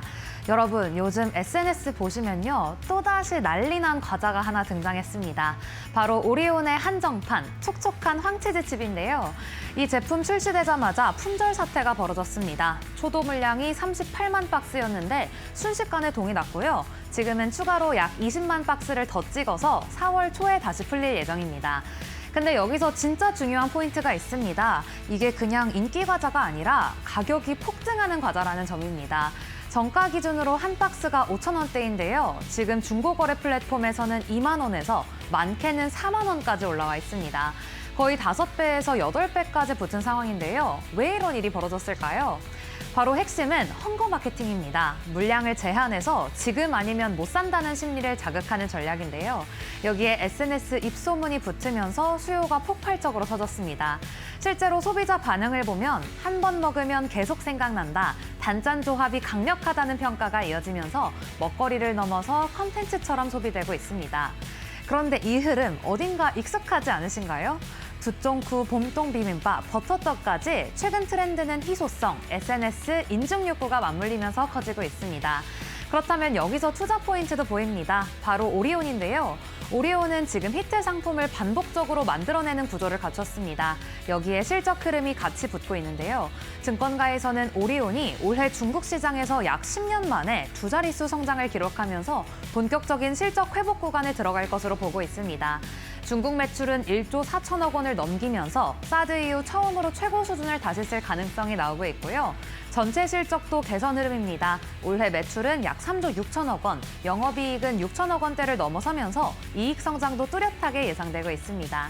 여기에 원재료 가격 부담이 낮아지면 수익성 개선도 이어질 가능성이 있습니다. 글로벌 흐름도 여기서 중요한데요. 러시아와 베트남에서 성장세가 이어지고 있습니다. 인도 시장도 하반기부터 성과가 기대되는 상황인데요. 그렇다 보니 투자자 입장에서는 더 중요한 포인트도 있을 것입니다. 바로 주주환원책인데 배당을 늘리고 있고 또 배당 성향도 높아진 상황입니다. 지주사에서는 자사주 소각까지 진행하면서 기업 가치를 끌어올리는 움직임이 확인되고 있습니다. 이건 실적 개선과 별개로 주가 상승을 자극하는 요인이 될 수 있겠는데요. 현재 밸류에이션 부담이 크지 않은 상황입니다. PER 기준으로 낮은 구간에 위치해 있어서 실적 회복이 이어질 경우 주가 재평가 가능성도 열려있는 상황입니다. 정리해보면요. 지금 오리온은 히트 상품 흐름, 중국 중심의 실적 회복, 주주 환원 강화가 동시에 나타나는 구간입니다. 이 세 가지가 같이 움직이면 주가는 빠르게 반응할 수 있을 텐데요. 과자 하나의 유행이 기업의 성장 흐름까지 이어지고 있다는 점, 이 부분 꼭 체크해 두셔야겠습니다. 그러면 저는 내일 또 신기하고 유익한 트렌드로 돌아올게요. 안녕.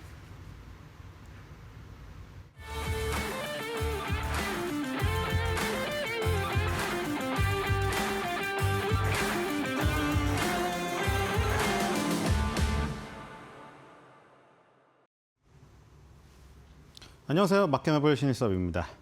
자, 우려했던 일이 벌어지고 말았네요. 지금 상승률이 다 깎여 먹었습니다. 여러분 깜짝 놀라실 텐데 지금 삼성전자 SK하이닉스 막 6%, 7% 오르다가 저도 지금 깜짝 놀랐거든요. 잠깐 안 보는 사이에 거의 지금 보합으로 갔다가 지금 마이너스 지금 상황이 지금 벌어지고 있거든요. 자, 그러니까 이게 지금 그 트럼프의 한마디에 그냥 완전 좌지우지되는 장세가 되다 보니까 이거 변동성 너무 심합니다, 여러분들. 다들 아시죠, 이제? 트럼프 대통령이 얼마나 변덕스러운지 아시겠죠? 그게 뭐 어떤 전략적 모호성을 추구하던 전략이든 어쨌든 그거는 마음속에 있는 거고 우리가 겉으로 그 드러나는 어떤 메시지에 따라서 움직이는 걸 보면은 정말 채찍처럼 움직이잖아요. 그러니까 무슨 말을 할지 몰라요, 이제 또. 그러니까 저는 개인적인 생각은 그건데 예를 들어서 지금 해병대 비롯해서 공수부대 해가지고 3개 부대가 지금 모이고 있잖아요. 근데 예를 들어 그 모였다고 하더라도 바로 작전을 못하고 여러 부분을 살펴봐야 될 거 아니에요. 저는 그 작전할 시간을 벌고 있다고 생각이 됩니다. 저는 개인적으로. 왜냐하면 지금 그 트럼프가 요구하는 게 터무니가 없거든요. 여러분들 이란 입장에서 그걸 받아들일 수 있겠습니까?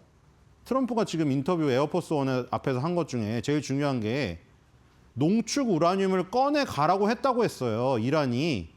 우리는 이제 거기 가서 꺼내오면 된다고 했어요. 그래서 지금 농축 우라늄을 꺼내서 뭐 미국 본토나 이런 데로 빼가라고 이란이 했을 리가 만무하잖아요. 근데 뭐 이런 게 뭐 합의가 된 것처럼 얘기를 하고 있는데 그 저는 도저히 믿을 수가 없다. 그렇기 때문에 변동성이 지금 워낙에 심하게 펼쳐질 수가 있어가지고 아까처럼 삼성전자, SK하이닉스가 장 초반에 그렇게 강하게 갭 상승해서 출발하면 그때 따라가면 굉장히 리스크합니다. 지금 만약에 그 장 초반 고점에 잡았으면은 순식간에 갑자기 7% 마이너스를 안고 지금 점심을 맞이하시게 되는 기분이 너무 나쁘잖아요. 지금 점심 먹어야 되는데. 그렇죠. 이거 조심해야 됩니다. 지금 아침에 하도 이제 미국 시장이 새벽에 열리다 보니 우리나라 시간으로 새벽에 어떤 변동성이 일어나가지고 그 결과가 일단 시초가에는 들어가는데 그 미국의 상황에 따라서 시초가 이후에 또 변화가 일어나 버리기 때문에 시초가를 보고 그 방향 그대로 베팅하거나 혹은 또 뭐 반대로 갈 거라고 예상해서 반대로 무조건 막 왕창 질르거나 이건 정말 지금 위험합니다. 지금 변동성이 너무 심하잖아요. 여러분들. 이 변동성에 저기 주의를 하셔야 됩니다. 여기서 만약에 레버리지를 과하게 지금 사용했다가는 정말 그렇죠. 다시 재개를 못할 수도 있어요. 그런 거 조심하셔야 되고 어쨌든 지금 삼성전자, SK하이닉스가 플러스를 유지하고 있긴 한데 아까 장 초반에 기록했던 상승률을 다 깎아먹었습니다. 지금. 자, 오늘은 삼양식품 볼 건데 72위에 지금 자리하고 있죠. 방금 앵커님께서 하신 오리온이 114위 정도 되거든요. 그러니까 삼양식품은 이 굉장히 지금 그 음식료 중에서 아마 음식료 중에서 지금 제일 높네요. 그렇죠? 음식료 중에서 시가총액이 제일 높습니다. 최근에 조금 부침이 있었지만 1년여간을 흐름을 보면은 정말 많이 올랐잖아요. 지금 삼양식품 한 주당 가격이 120만 원입니다. 이 옛날에 기억하시는 분들 보고 얘가 한 10만 원 이거 아니었나? 근데 120만 원이 되어 있어요. 지금 엄청나게 지금 높은 가격이고. 자, 그래서 삼양식품도 오랜만에 갔기 때문에 이따가 커뮤니티를 보시겠지만 거기도 열광하는 뭐 얘기들이 나올 겁니다. 자, 삼양식품 이제 오각형 보시면은 상당히 뭐 스펙이 거의 만점 수준인데요. 그렇죠? 재무제표도 빵빵하고 과거 실적, 미래 실적 빵빵합니다. 그렇죠? 그리고 이 밸류 점수도 밸류 점수가 낮아도 좋은 거예요, 여러분들. 인기가 높아서 PER이 높으면 가치 점수는 낮거든요.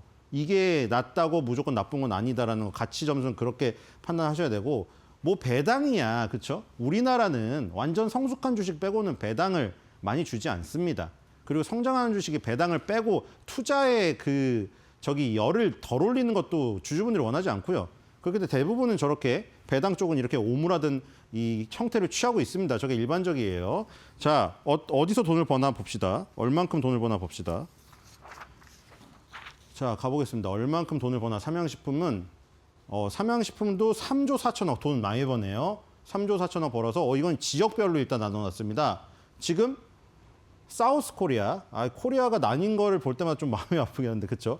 코리아가 항상 나뉘어 있잖아요. 그래서 우리 대한민국에서 2조를 벌고 많이 버네요, 거기서.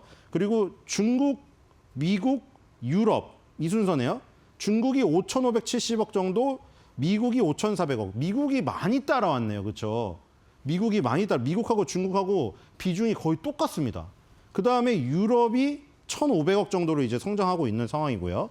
이렇게 이루어져 있는데 매출 원가 봅시다. 완전 다르죠. 여러분들 요즘에 조선이나 어제도 조선기자재 2개 봤는데 매출 원가 어땠어요? 매출 총익의 거의 90%가 원가로 빠지잖아요. 근데 이건 어때요? 3조 4천억 버는데 1조 2천억 정도 빠집니다. 30% 정도 빠지죠. 훨씬 적게 빠지잖아요, 이거는. 이 라면 업체는. 그래서 9,300억 정도, 1조가량이 남아요, 손에. 그래서 1조가량이 남는 데서 이제 비용을 빼보면은 비용이 5,600억 정도 나갑니다. 이게 어디서 가장 많이 나가나 봅시다. 제일 큰 수치가 요거죠. 2,750억. 역시 판관비. 그렇죠? 삼양라면 팔아야 되니까 불닭볶음면 광고 많이 하고 그리고 뭐 BTS 26만 원 다다가 4만 왔다고 뭐 실망하기도 하시던데 어쨌든 BTS의 그 캐릭터를 만들어 가지고 삼양식품하고 불닭볶음면하고 이 굿즈 만들어가지고 그런 홍보도 했었잖아요. 콘서트 이후에. 그런 것들이 다 돈입니다. 판관비가 2,750억으로 가장 많이 빠지고 일반 관리비가 1,700억. 나머지 비영업 비용이죠. 우리 조선 그 업체에서는 이 비영업 비용이 상당히 많았죠. 이자 비용이나 이런 것들이 빠져가지고 거기 조선소는 뭐 돈을 많이 빌릴 게 있어서 이쪽은 그게 상대적으로 적고요. 그래서 손해지는 게 3,600억입니다. 그러니까 3조 벌어서 3,600억, 한 10% 정도 남겨먹는 구조 이렇게 되어 있고요. 자, 배수 보겠습니다. 자, 아까 배수가 높다고 높으면 가치 점수가 낮잖아요. 낮게 나오잖아요. 오각형에서. 근데 나쁜 것만 아니라고 얘기 드렸죠. 왜냐하면 보시면 지금 삼양식품이 배수를 가장 많이 받고 있거든요.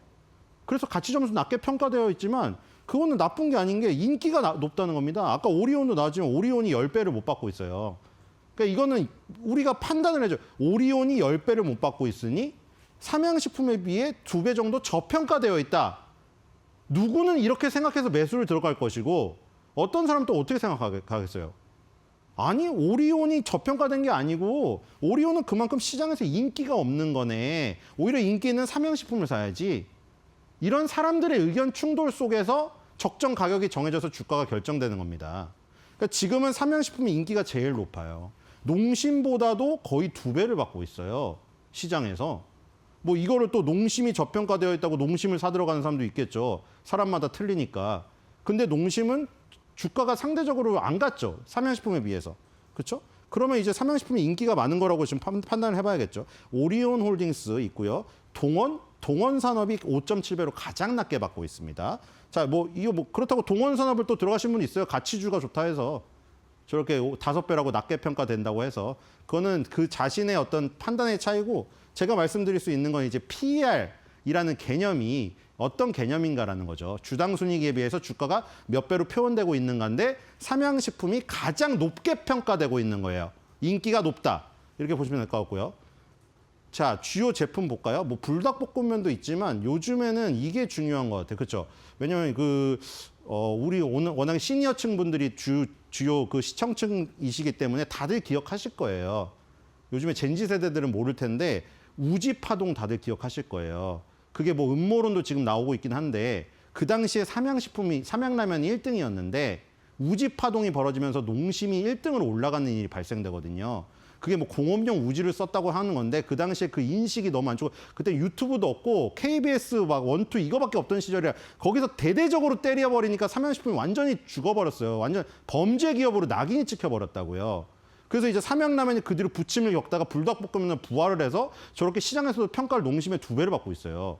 지금. 그래서 지금 다시 1963년의 기억을 되살리고자 이 삼양라면을 내놨죠. 그리고 우지 파동으로 무너졌는데 여기다 딱 우를 딱 도장을 박아놨잖아요. 이제는 말할 수 있으니까. 그렇죠? 그 우지라면 공업용 우지가 나쁜 게 아니었거든요. 그리고 법원에서도 무죄 판결이 났거든요. 근데 그 뒤에 얘기는 아무도 모르죠. 그냥 삼양식품이 망했다, 나쁜 기업이다 이렇게 돼버렸거든요. 그 뒤로 이제서야 이제 역전이 됐죠. 그래서 작년 11월 달에 지금 삼양라면을 1963년 삼양 해가지고 내놨습니다. 그렇죠? 자, 이슈 보겠습니다. 자, 이슈 또 제가 예쁘게 인포그래픽으로 했죠. 자, 이게 또 이슈죠, 지금. 다음 달 1일 날 드디어 이제 가격 인하에 들어갑니다. 지금 이재명 대통령이 그때 밀가루 업체들의 담합에 대해서 얘기한 뒤로 설탕 업체인가요? 그렇죠. 설탕 업체들의 담합에 대해서 얘기한 뒤로 이런 것들을 지금 계속 자극하고 있고 파리바게뜨가 뭐 케이크 가격 내렸다고 뭐 언론에 나왔잖아요. 근데 사람들은 원래 가격이 너무 비싸서 그 내려봐야 얼마 안 된다 뭐 이러고 있지만 어쨌든 이제 음식료 업체들이 좀 내리기 시작합니다. 그러다 보니까 이제 다음 달에 13.4% 정도 내려간다고 하는데 스낵빵, 아이스크림 뭐 쫙 내려간대요. 근데 삼양식품도 이제 동참을 합니다. 여기 삼양라면, 봉지라면, 컵라면 해갖고 평균 14.6% 정도 인하를 한다고 합니다. 오뚜기랑 팔도도 다 동참을 하고요. 지금 아직 농심은 또 안 나왔네요. 농심은 1등 개발에 좀 버티고 있나요? 어쨌든 삼양식품이 저렇게 14.6% 인하를 하면 일단 소비자한테 파는 가격이 낮아지면 마진이 줄어들게 되겠죠. 저런 부분이 어떻게 영향을 미치는가 한번 봐야 될 것 같고. 자, 커뮤니티 가보겠습니다. 자, 저거는 이제 강아지가 그 머니건이라고 하죠. 돈이 나오는 건을 막 쏘고 있는 모습, 플렉스하고 있는 모습입니다. 강아지가. 땡스. 가자가자 작년부터 너무 물렸다. 그쵸? 작년부터 갑자기 삼양식품이 조금 주저앉고 그 뒤에 이제 반도체부터 시작해서 현대차 피지컬A에서 엄청 날아갔죠. 그동안 삼양식품은 조금 주춤거렸죠. 그래서 이제 물렸으니까 가자 하는 거고요. 까타 얼마만이냐 120 외치고 있고요. 자, 그리고 이건 진짜인지는 모르겠어요. 확인을 할 수 없으니. 자, 근데 원주 삼양 공장에서 근무하시는 공돌이라고 주장하고 계십니다. 포장지 PE 5개월치 안전재고 확보 중이니 떨지 말고 홀딩하삼. 굳이 사라고 권유는 않겠음. 그리고 구매부에서 롯데케미칼에서 주말 동안 안전재고 수급론이 긍정적으로 마무리되었다고 합니다만 이거 지금 무슨 얘기인지 아시죠? 호르무즈 해협 붕괴돼가지고 지금 원유가 안 들어오다 보니까 나프타가 원유로 해서 나오는 거거든요. 나프타가 비닐을 만드는 또 원료가 되기 때문에 지금 비닐을 못 만들 상황이 펼쳐진답니다. 그럼 이제 포장지가 못 나오니까 라면이 못 나오게 되겠죠. 근데 여기서 이제 이 공돌이라고 주장하시는 분이 롯데케미칼로부터 안전 수급되어 있다. 뭐 이런 안심시키는 얘기가 나왔고요. 자, 코스닥 보겠습니다. 자, 코스닥도 아까 상승 초반에 했던 거에 비해서 많이 상승폭이 줄긴 했습니다. 자, 근데 오늘 가장 눈에 띄는 거 역시 원희가 EPS 12, 아직도 지금 13% 급등하고 있죠, 지금.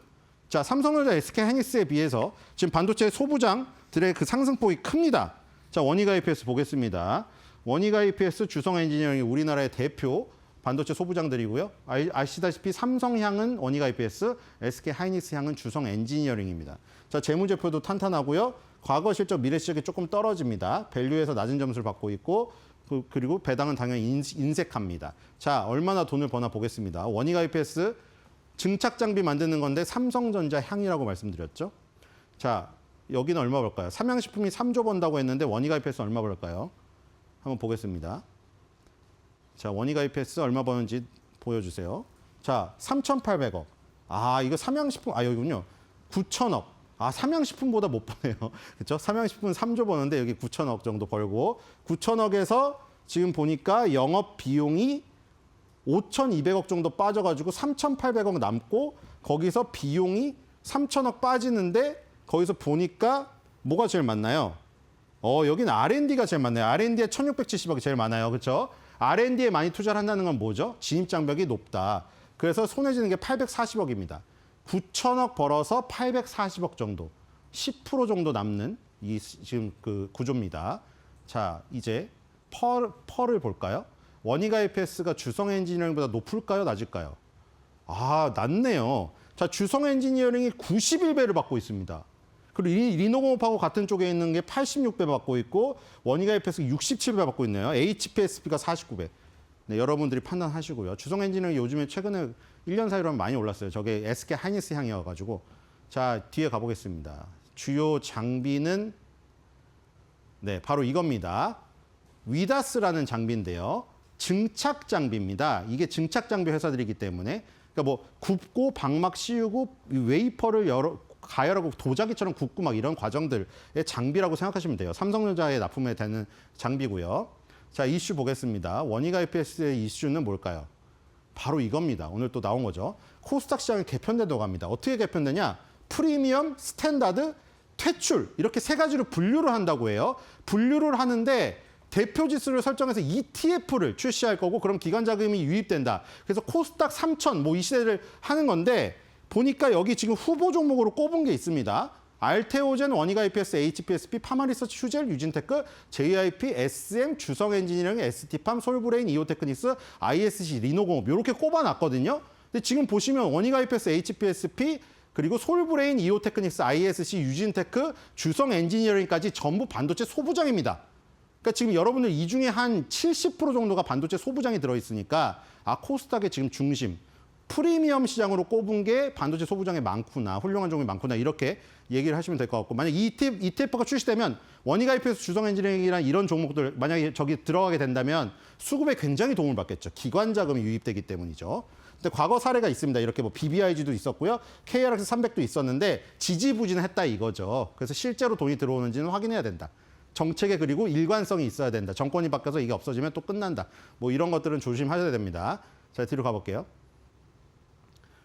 자, 커뮤니티에 나왔는데요. 원익디 돌진 가즈아에서 이분이 마법 카드를 하셨는데요. 이 마법 카드는 또 어디서 구하셨는지 모르겠는데 돌진 카드입니다. 좋긴 한데 얜 또 왜 급발진하냐?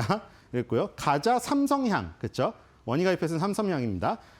원익디. 근데 이게 지금 들어보시면 커뮤니티 들어가 보시면 원익디 릴레이가 펼쳐지고 있습니다. 댓글 릴레이. 자, 그래서 오늘 꼽은 것도 보시면 마켓마블 코멘트를 꼽았는데요. 바로 그 릴레이, 댓글 릴레이 밈에 관련된 겁니다. 자, 커뮤니티 가시면은 전부 다 써있고 댓글 달고 지금 다 응원의 댓글을 달고 계신데 같이 댓글을 달아주시기 바래요. 오늘의 베스트 댓글. 원익디 화성 가자!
네, 중동발 리스크 완화 기대감 속에 오늘 코스피 코스닥이 4% 넘게 튀어오르며 출발했는데요.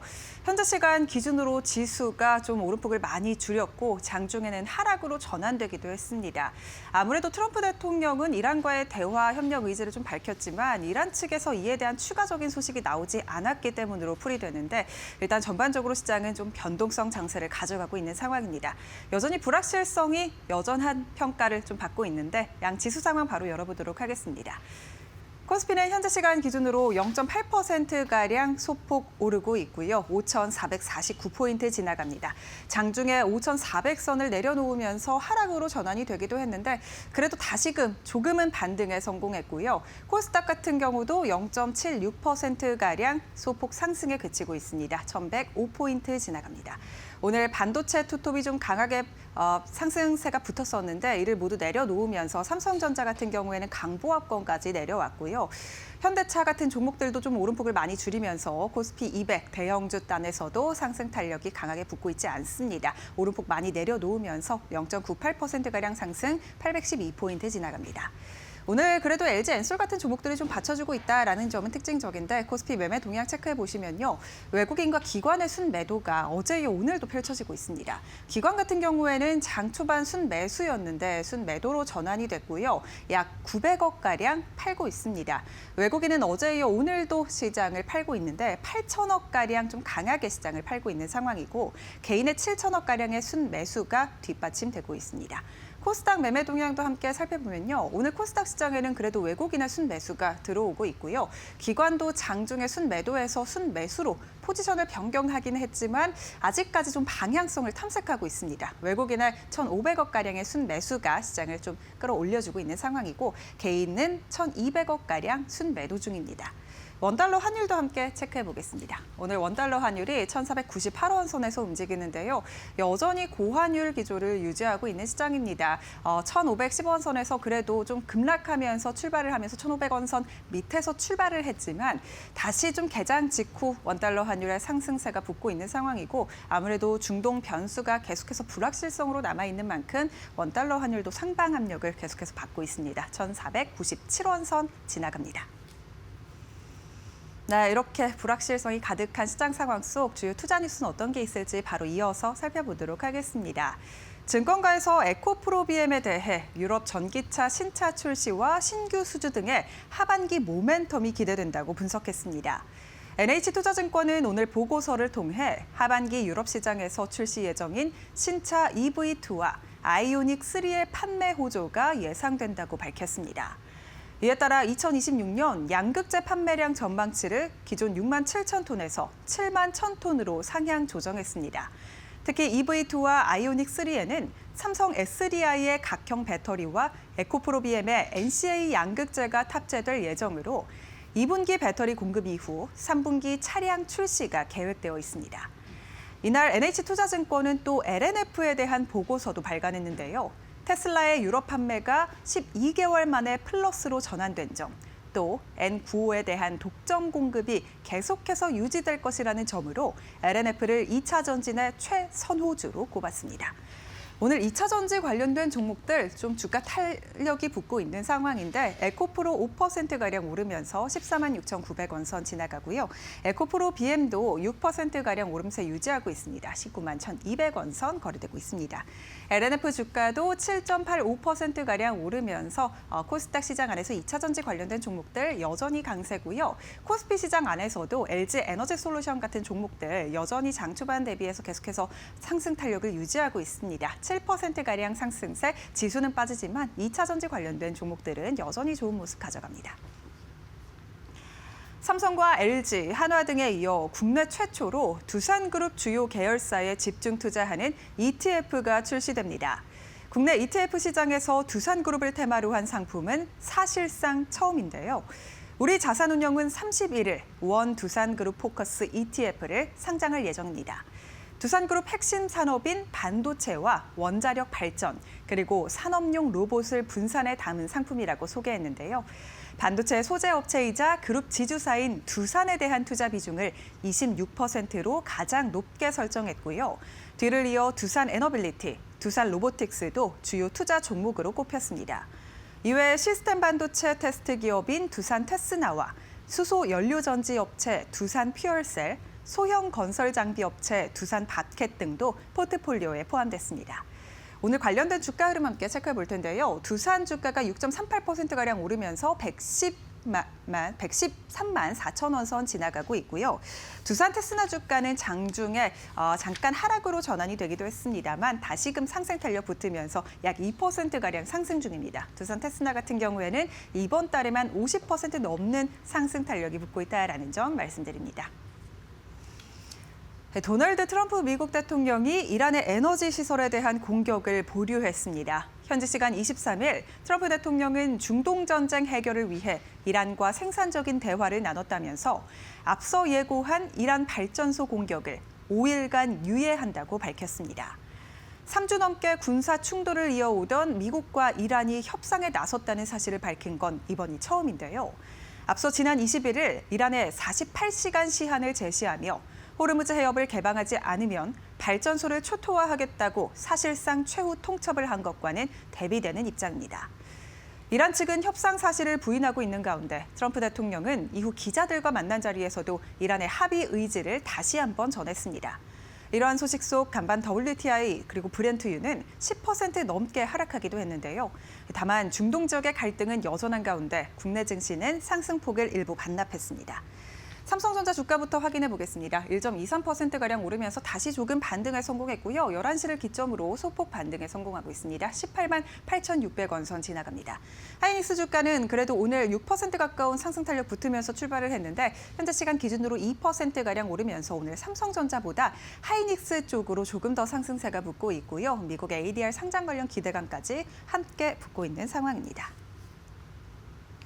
네, 코스피와 코스닥이 오늘 정말 변동성 장세를 가져가고 있습니다. 코스피가 그래도 다시 좀 상승으로 가닥을 잡는 듯한 모습을 보이고 있는데요. 향후 5일 동안 이 코스피 시장에 어떤 변동성 장세가 펼쳐질지도 잘 체크해 보셔야겠습니다. 향후 시장에 대한 대응 전략까지 저희와 함께 이어서 살펴보시죠.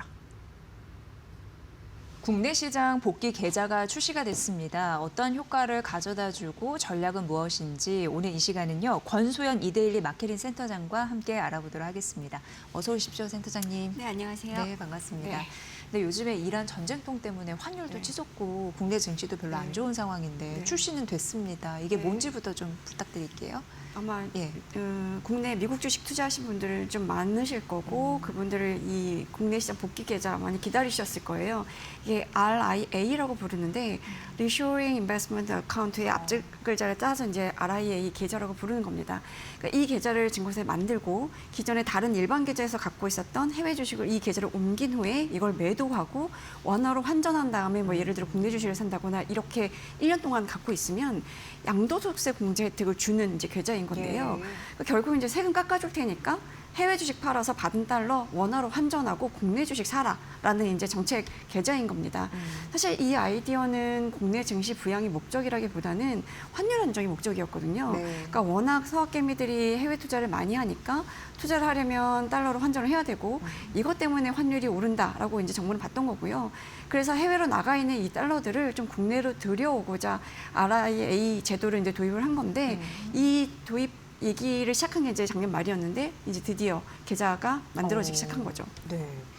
이제서야 좀 증권사들이 이 계좌를 출시를 한 건데 좀 배경 설명을 좀 듣고 싶습니다. 어제 뭐 미래에셋증권, 한투, 삼성, 뭐 신한투자, 메리츠, 유안타, 뭐 대신 IM 뭐 웬만한 증권사들이 다 이 RIA 계좌를 출시를 했는데요. 뭐 오늘 아침에 KB증권, 뭐 하나증권 이런 데서도 뭐 이벤트 한다 이런 자료와 함께 이제 출시 소식을 알렸습니다. 이 계좌 도입 정책을 발표할 때가 그때 이제 작년 말이었던 걸로 기억하는데요. 12월 23일까지 보유한 해외 주식이 대상이다라고 이제 발표를 했었어요. 그때 이거를 도입을 하려면 이제 관련된 법안이 국회를 통과를 했어야 되는데 사실 이제 본회의에서 이제 환율 안정 3법이라고 불리는 이 법안 처리가 좀 무산이 되면서 출시 일정이 좀 늦춰지는 거 아니냐라는 우려도 좀 있긴 했거든요. 그런데 여야가 이제 부칙을 수정해서 이 세제 혜택을 소급 적용하기로 합의를 했고 그러면서 어제부터 이제 계좌 개설이 가능해진 건데요. 대상 자산은 이제 발표할 때는 똑같이 작년 12월 23일을 기준으로 보유하고 있던 해외 주식과 해외 상장 주식 펀드 그러니까 ETF 뭐 여기 해당이 되고요. 한도는 해외 주식 매도 기준으로 최대 5천만 원까지 됩니다. 그러니까 원래 해외 주식에 투자했다가 이익을 보고 팔게 되면 그 차익에 대해서 250만 원까지는 세금을 안 넣어도 되는데 그 이상에 대해서는 22%의 세율로 세금을 내야 돼요. 네. 그런데 오는 5월 말까지 이 복귀를 하게 되면 양도소득세를 100% 면제를 받을 수가 있고요. 만약에 6월, 7월고 2달 사이에 복귀를 한다? 그러면 이제 80%를 감면을 받을 수가 있고 8월부터 12월까지 복귀를 하게 되면 50%를 감면을 받을 수 있게 됩니다. 네. 그러니까 예를 들어 미국 주식에 뭐 3천만 원을 투자를 했는데 그게 만약 5천만 원이 됐다고 하면 이거를 다 팔면 이제 차익이 2천만 원이잖아요. 네. 여기서 아까 말씀드린 250만 원까지는 세금을 내지 않으니까 이거를 빼고 나머지 1,750만 원에다가 22% 세율을 적용하면 원래 양도세가 이제 385만 원 정도 내야 되는 걸로 나옵니다. 그런데 이거를 6월까지 RIA 계좌를 만들고 여기에 해외 주식을 이동해서 이거를 매도를 하고 원화로 환전해서 이제 뭐 국내 주식을 사거나 해서 1년간 유지를 하게 되면 네. 세금을 전액 안 내도 되는 거죠. 385만 원의 양도세를 안 내도 되는 거고 이거를 6월, 7월에 만약에 그렇게 하게 된다 그러면 77만 원만 내면 되는 거고요. 8월부터 12월 사이 한다 그러면 192만 5천 원만 내면 되는 겁니다. 그러니까 이거는 투자자 한 명당 이제 증권사별로 한 개씩 계좌를 다 개설할 수가 있는데요. 전체 증권사 계좌, 그러니까 RIA 계좌 합산해서 5천만 원까지만 이제 매도액 기준으로 5천만 원까지만 세금 감면 대상이 됩니다. 네. 그리고 해외 주식을 팔고 원화로 환전해서 국내 주식을 사야지 세금 네. 혜택을 받는 거죠. 그러니까 사실 네. 이제 국내 주식을 사는 게 의무는 아니에요. 왜냐하면 네.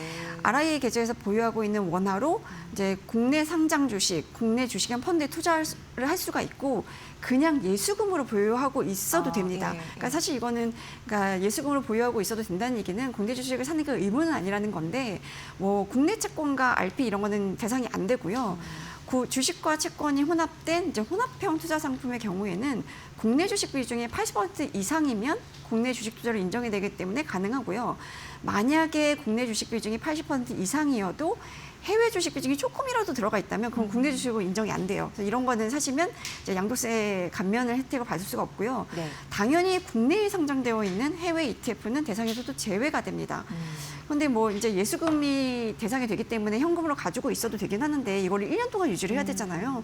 네, 해외 주식에 투자하신 분들의 성향이 예수금으로 갖고 있을 것 같지는 않아요. 대부분 아마 국내 주식에 투자를 하실 텐데 뭐 1년 동안에는 뭐 예를 들어 삼성전자를 샀다가 그걸 계속 보유해야 되는 건 아니고요. 국내 주식이나 국내 ETF라면 계속 사고 팔고는 가능합니다. 네.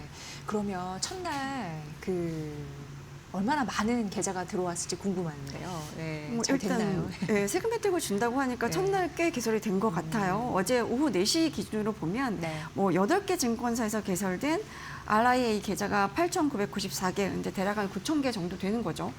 그러니까 미국 주식에 뭐 일찌감치 투자를 시작한 분들 아마 수익률이 꽤 될 거예요. 네. 이렇게 정부가 양도세 감면해 준다고 할 때를 이제 절세 기회, 그러니까 매도하고 차익 실현하고 가자라는 기회로 이제 보실 수도 있을 것 같은데 뭐 여기다가 지금 올 초부터 이제 미국 증시보다는 국장이다라는 얘기를 좀 많이 했었고 정부가 굉장히 뭐 국내 증시의 뭐 체제 개선이라든가 밸류업에 대한 의지를 가지고 여러 가지 정책들을 추진해 왔었잖아요. 네. 뭐 상법 개정도 그렇고 이런 것들은 이제 정책적으로 밀어붙이고 있기도 하고 뭐 일부 업종에 좀 한정된 얘기긴 하지만 한국 상장사들의 실적이 굉장히 개선되고 있어요. 특히 이제 반도체라든가 뭐 조선, 방산, 해운 이런 이제 업종들의 실적이 개선되고 있으니까 이런 실적 개선을 기반으로 국내 증시는 더 밸류업할 수 있다라는 기대감을 좀 갖고 있는 상황이고 이란 정쟁 같은 이제 외부 리스크가 조금 사라지거나 좀 희석이 된다고 하면 국내 증시는 다시 오르지 않을까라는 기대가 있기 때문에 아마 지금은 이제 미국 주식을 좀 정리하고 국장으로 돌아올 수 있는 게다가 이란 전쟁 때문에 조금 국내 증시가 낮아진 상태라면 이걸 매수 기회로 삼아도 되겠다라는 판단을 할 수도 있잖아요. 네. 그래서 이제 많이들 좀 하실 것 같다는 생각이 저는 개인적으로 들긴 하는데 그 RIA 계좌 오픈 시작하면서 증권사들도 이벤트를 엄청 많이 하고 있더라고요.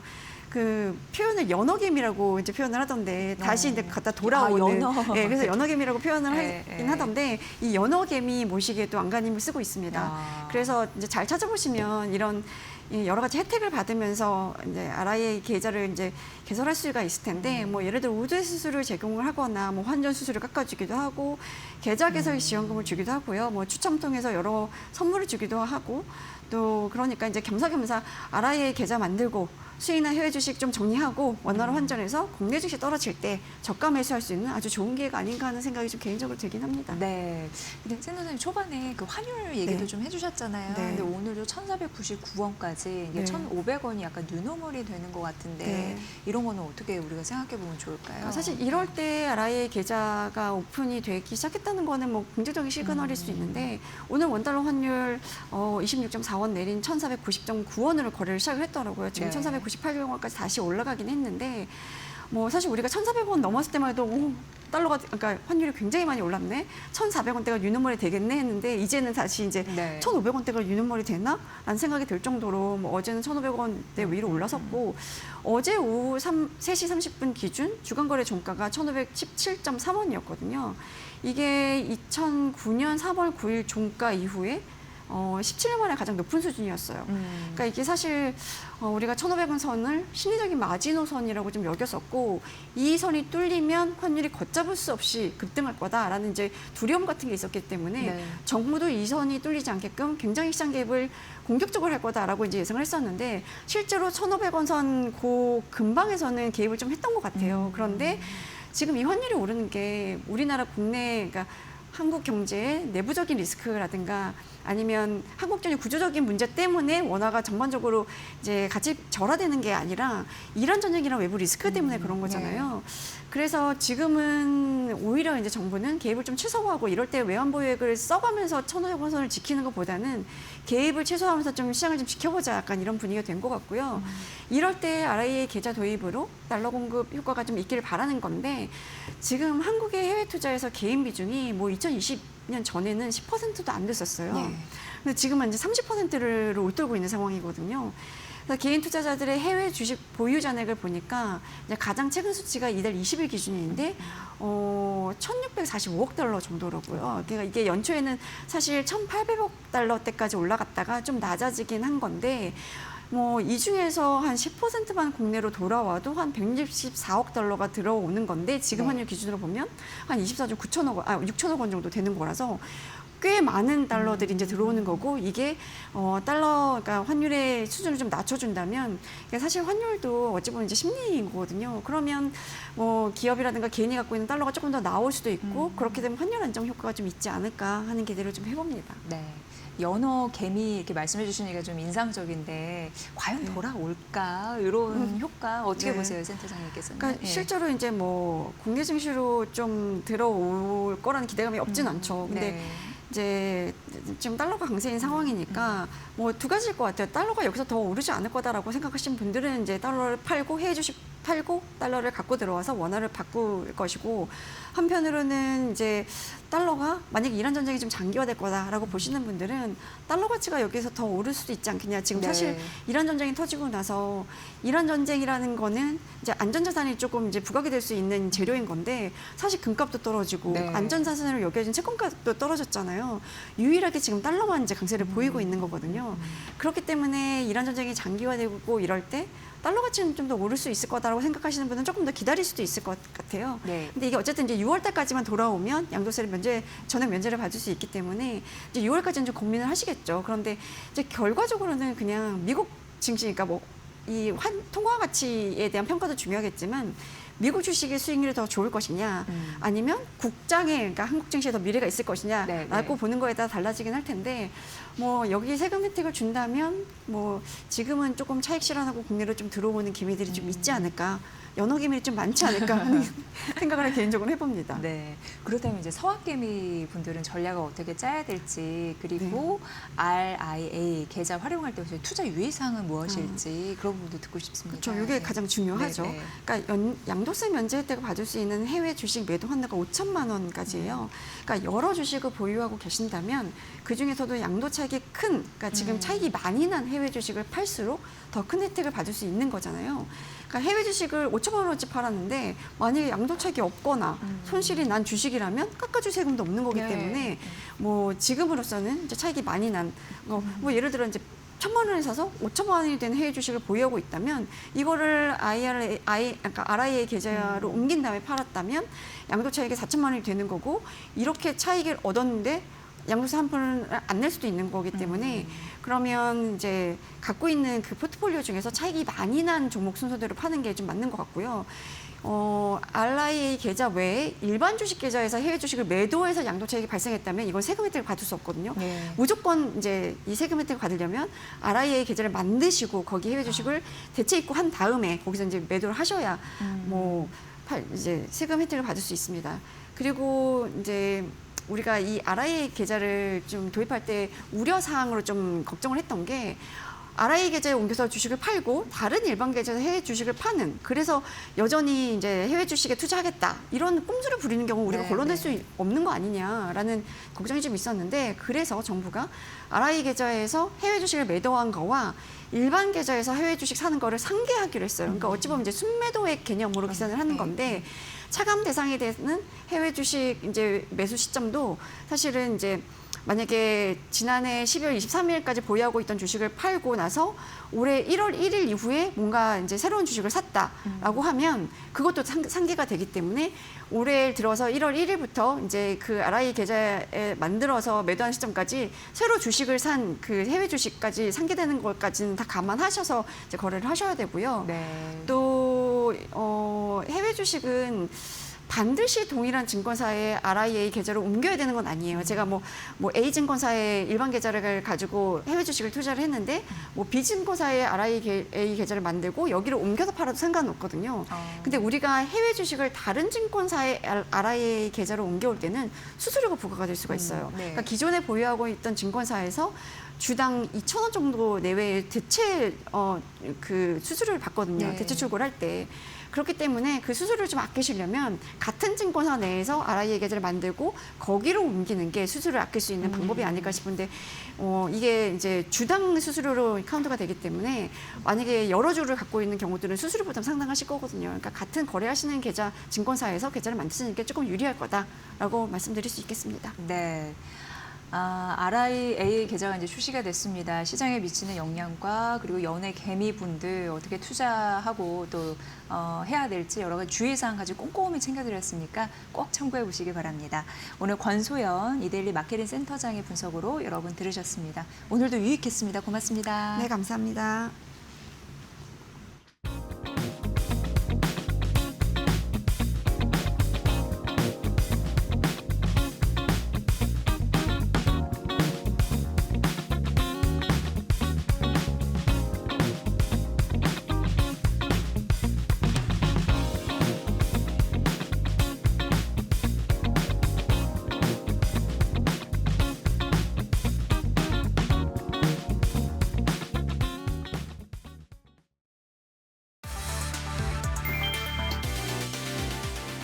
도널드 트럼프 미국 대통령의 입에서 이란과 거의 합의했다는 말이 나오자 뉴욕 증시가 일제히 뛰었다. 23일 다우지수는 1.38%, S&P 500 지수는 1.15%, 나스닥 지수는 1.38% 상승 마감했다. 장중에는 3대 지수 모두 2% 안팎까지 치솟으며 전쟁 우려 완화에 즉각 반응했다. 트럼프 대통령은 이란과 심도 있는 대화를 진행했고 에너지 시설 공격도 5일간 멈추겠다고 밝혔다. 시장은 이 한마디를 사실상의 확전 유예 신호로 받아들였다. 국제유가도 곧바로 꺾였다. WTI는 10.28%, 브렌트유는 10.92% 급락했다. 유가가 떨어지자 델타항공은 2.14%, 아메리칸 항공은 4.09%, 유나이티드 항공은 4.46% 올랐고 엔비디아는 1.82%, 애플은 1.24%, 아마존은 2.64%, 메타는 1.40% 상승했다. 다만 시장이 반응한 건 전쟁의 끝이 아니라 트럼프의 말이었다. 이번 급등이 진짜 평화 랠리인지 한 번의 기대 선반영인지는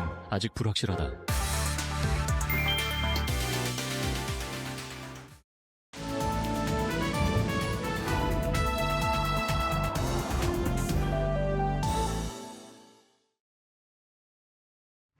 안녕하세요. 증시 날씨 전해드리는 마켓에더 김수현입니다.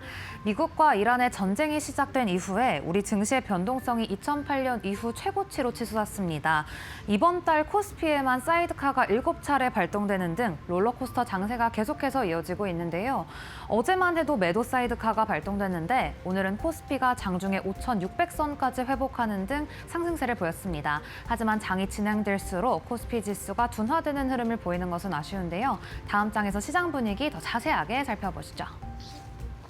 오늘 시장 안에서는 반도체주 맑음 보이고 있습니다. SK 하이닉스가 신주를 발행해서 미국의 ADR 상장을 추진하고 또 두 번째 클린룸을 약 2개월 빨리 조기 개방한다는 소식을 알렸습니다. 내일 있을 주총 일정까지 잘 주시해 보셔야겠고요. 오늘 시장 안에서는 통신 장비주가 강한 햇살을 받고 있습니다. 연일 맑음 보이고 있는 점 특징적인데요. 이 시세가 시작됐던 출발점으로 돌아가 보면 엔비디아 GTC가 있습니다. 젠슨항 CEO가 차세대 AI 반도체 기술로 광반도체를 내세우면서 시장에서는 광시장에 대한 성장 기대감이 매수세로 이어지고 있습니다. 이어서 보실 섹터가 2차 전지 진영입니다. 최근 중동 정세 불안으로 인해서 급락을 했던 업종이기도 한데요. 오늘 하나투자증권에서는 업종에 대한 보고서가 나왔습니다. 보수적인 접근이 필요하다는 코멘트를 남겼는데 그 이유는 바로 이 중국 기업들이 빠르게 기술의 격차를 좁히고 있고 이미 상당 부분에서는 격차가 무의미해졌다고 합니다. 그럼에도 미국의 탈중국 정책 그리고 유럽의 정책 발표가 버팀목이 될 수 있을 것이라며 투자 의견 중립 제시했습니다. 이어서 살펴보실 섹터가 우주항공주입니다. 스페이스X에 대한 상장 기대감이 주가를 끌어올리고 있는데요. 오늘 대신증권에서는 올해와 내년에 글로벌 주요 이벤트가 집중돼 있고 또 이제 우주 산업 패러다임이 바뀌고 있기 때문에 이와 관련된 종목들은 조정 시에 분할 매수해야 된다는 의견 제시했습니다. 계속해서 보시면 오늘은 탈플라스틱 관련주도 맑음을 보이고 있습니다. 중동 정세 불안 속에 나프타 가격이 급등을 하자 반사 이 기대감이 관련된 종목의 주가를 끌어올리고 있습니다. 이어서 보실 업종은 석유화학입니다. 어제장에서 급락세를 보였는데 오늘은 다행히도 반등의 나선 점 포착되고 있습니다. 마찬가지로 중동 정세가 조금은 안정을 보이자 관련된 종목들의 오늘 매수세가 유입되고 있습니다. 이어서 증권가의 리포트도 하나씩 살펴보시죠. 우선 하이브에 대해서 오늘 하나증권의 리포트가 나왔습니다. 어제장에서 주가가 과도한 급락을 보였었죠. 애프터마켓 시세까지 살펴보시면 주가가 총 17% 급락을 보였습니다. 이에 대해서 오늘 하나증권은 과도한 세롤이라는 평가를 남겼습니다. BTS의 컴백 지표가 예상치를 상회했고 또 앞으로 1년 3개월 동안 BTS의 투어 매출만 최소 1조 5천억 원이라는 분석을 남겼습니다. 또 4월에는 투마로우바이투게더, 르세라핌 그리고 아일릿까지 컴백 계획이 탄탄하다며 눈높이를 상향 조정했습니다. 이어서 오늘 NH투자증권에서 2차 전지 진영에 대한 리포트가 2개가 나왔습니다. 우선 LNF에 대해서는 하반기에 이제 유럽에 출시될 이 신차에 대한 평가를 남겼는데요. 하반기에 신차 EV2, 아이오닉3가 판매 호조가 예상된다고 평가를 남겼습니다. 유럽 수요가 회복될 것이라는 전망 속에 목표가를 상향 조정했고요. 에코프로비엠에 대해서는 유럽 내 판매 환경 변화로 테슬라의 판매량이 회복될 것이라는 전망을 남겼습니다. 뿐만 아니라 N95 양극재 독점 공급 쌓인 점이 수혜로 이어질 것이라며 2차 전진의 탑픽 의견 유지 제시했습니다. 계속해서 특징주도 하나씩 살펴보시죠. 오늘도 삼천당제약 맑음을 보이고 있습니다. 에코프로를 밀어내고 사상 처음으로 코스닥 시가총액 1위에 올라섰죠. 이 세계 첫 경구용 인슐린 개발에 대한 기대감이 높아지면서 주가가 단기간에 급등세를 보였습니다. 오늘은 장중에 100만 원 선을 터치하면서 이제는 황제주가 될 것이라는 기대감이 추가 매수세로 이어지고 있습니다. 현대힘스 같은 경우에도 어제장에 이어 오늘도 그 상승 탄력이 이어지고 있는데요. 어제 거래소가 코스닥 150 지수에 현대힘스가 편입되고 하이젠 RNM이 편출된다고 밝히면서 매수세가 유입되고 있습니다. 계속해서 다음 장에서도 특징주 하나씩 살펴보시죠. 오늘도 비트로셀 맑음 보이고 있습니다. 미국 국방부의 특수 배터리 공급 협의 소식과 또 올해 초부터 이어지는 대규모 수주 기대감이 실적 성장 기대감으로 이어지고 있습니다. 이와 함께 내일 주총을 앞두고 기업 가치 재고에 대한 기대감까지 높아지면서 오늘 비트로셀 주가 맑음 보이고 있고요. 마지막으로 살펴보실 기업이 엔캠입니다. 오늘 엔캠 주가가 하한가에 근접하는 흐름을 보이며 강하게 비가 내리고 있는 점 포착이 되고 있는데요. 오늘 금융당국원이 감사 증거 부족으로 감사 절차가 완료되지 않아서 감사 보고서 제출이 지연됐다고 공시를 했습니다. 이로 인해 오늘 투자자들의 매도세가 자극되는 점 포착되고 있습니다. 이상 오늘 증시 날씨 전해드렸습니다. 환율이 1,498원 정도입니다. 또 외국인이 매도세 보여주고 있고요. 양시장은 일중으로 봤을 때 장중 저점이긴 합니다. 그리고 삼성전자, SK하이닉스 상승하기는 한데 반등하기는 한데 그래도 상승폭을 줄이는 음봉의 흐름을 보여주고 있습니다. 전쟁 리스크, 변동성 파고 신경 많이 쓰이실 텐데 그 파고를 잘 넘을 수 있는 실전 전략 저희가 내일도 최선을 다해서 가져와 보겠습니다. 마켓나우 2부 내일 오전 10시에 뵐게요. 함께해 주신 여러분 고맙습니다.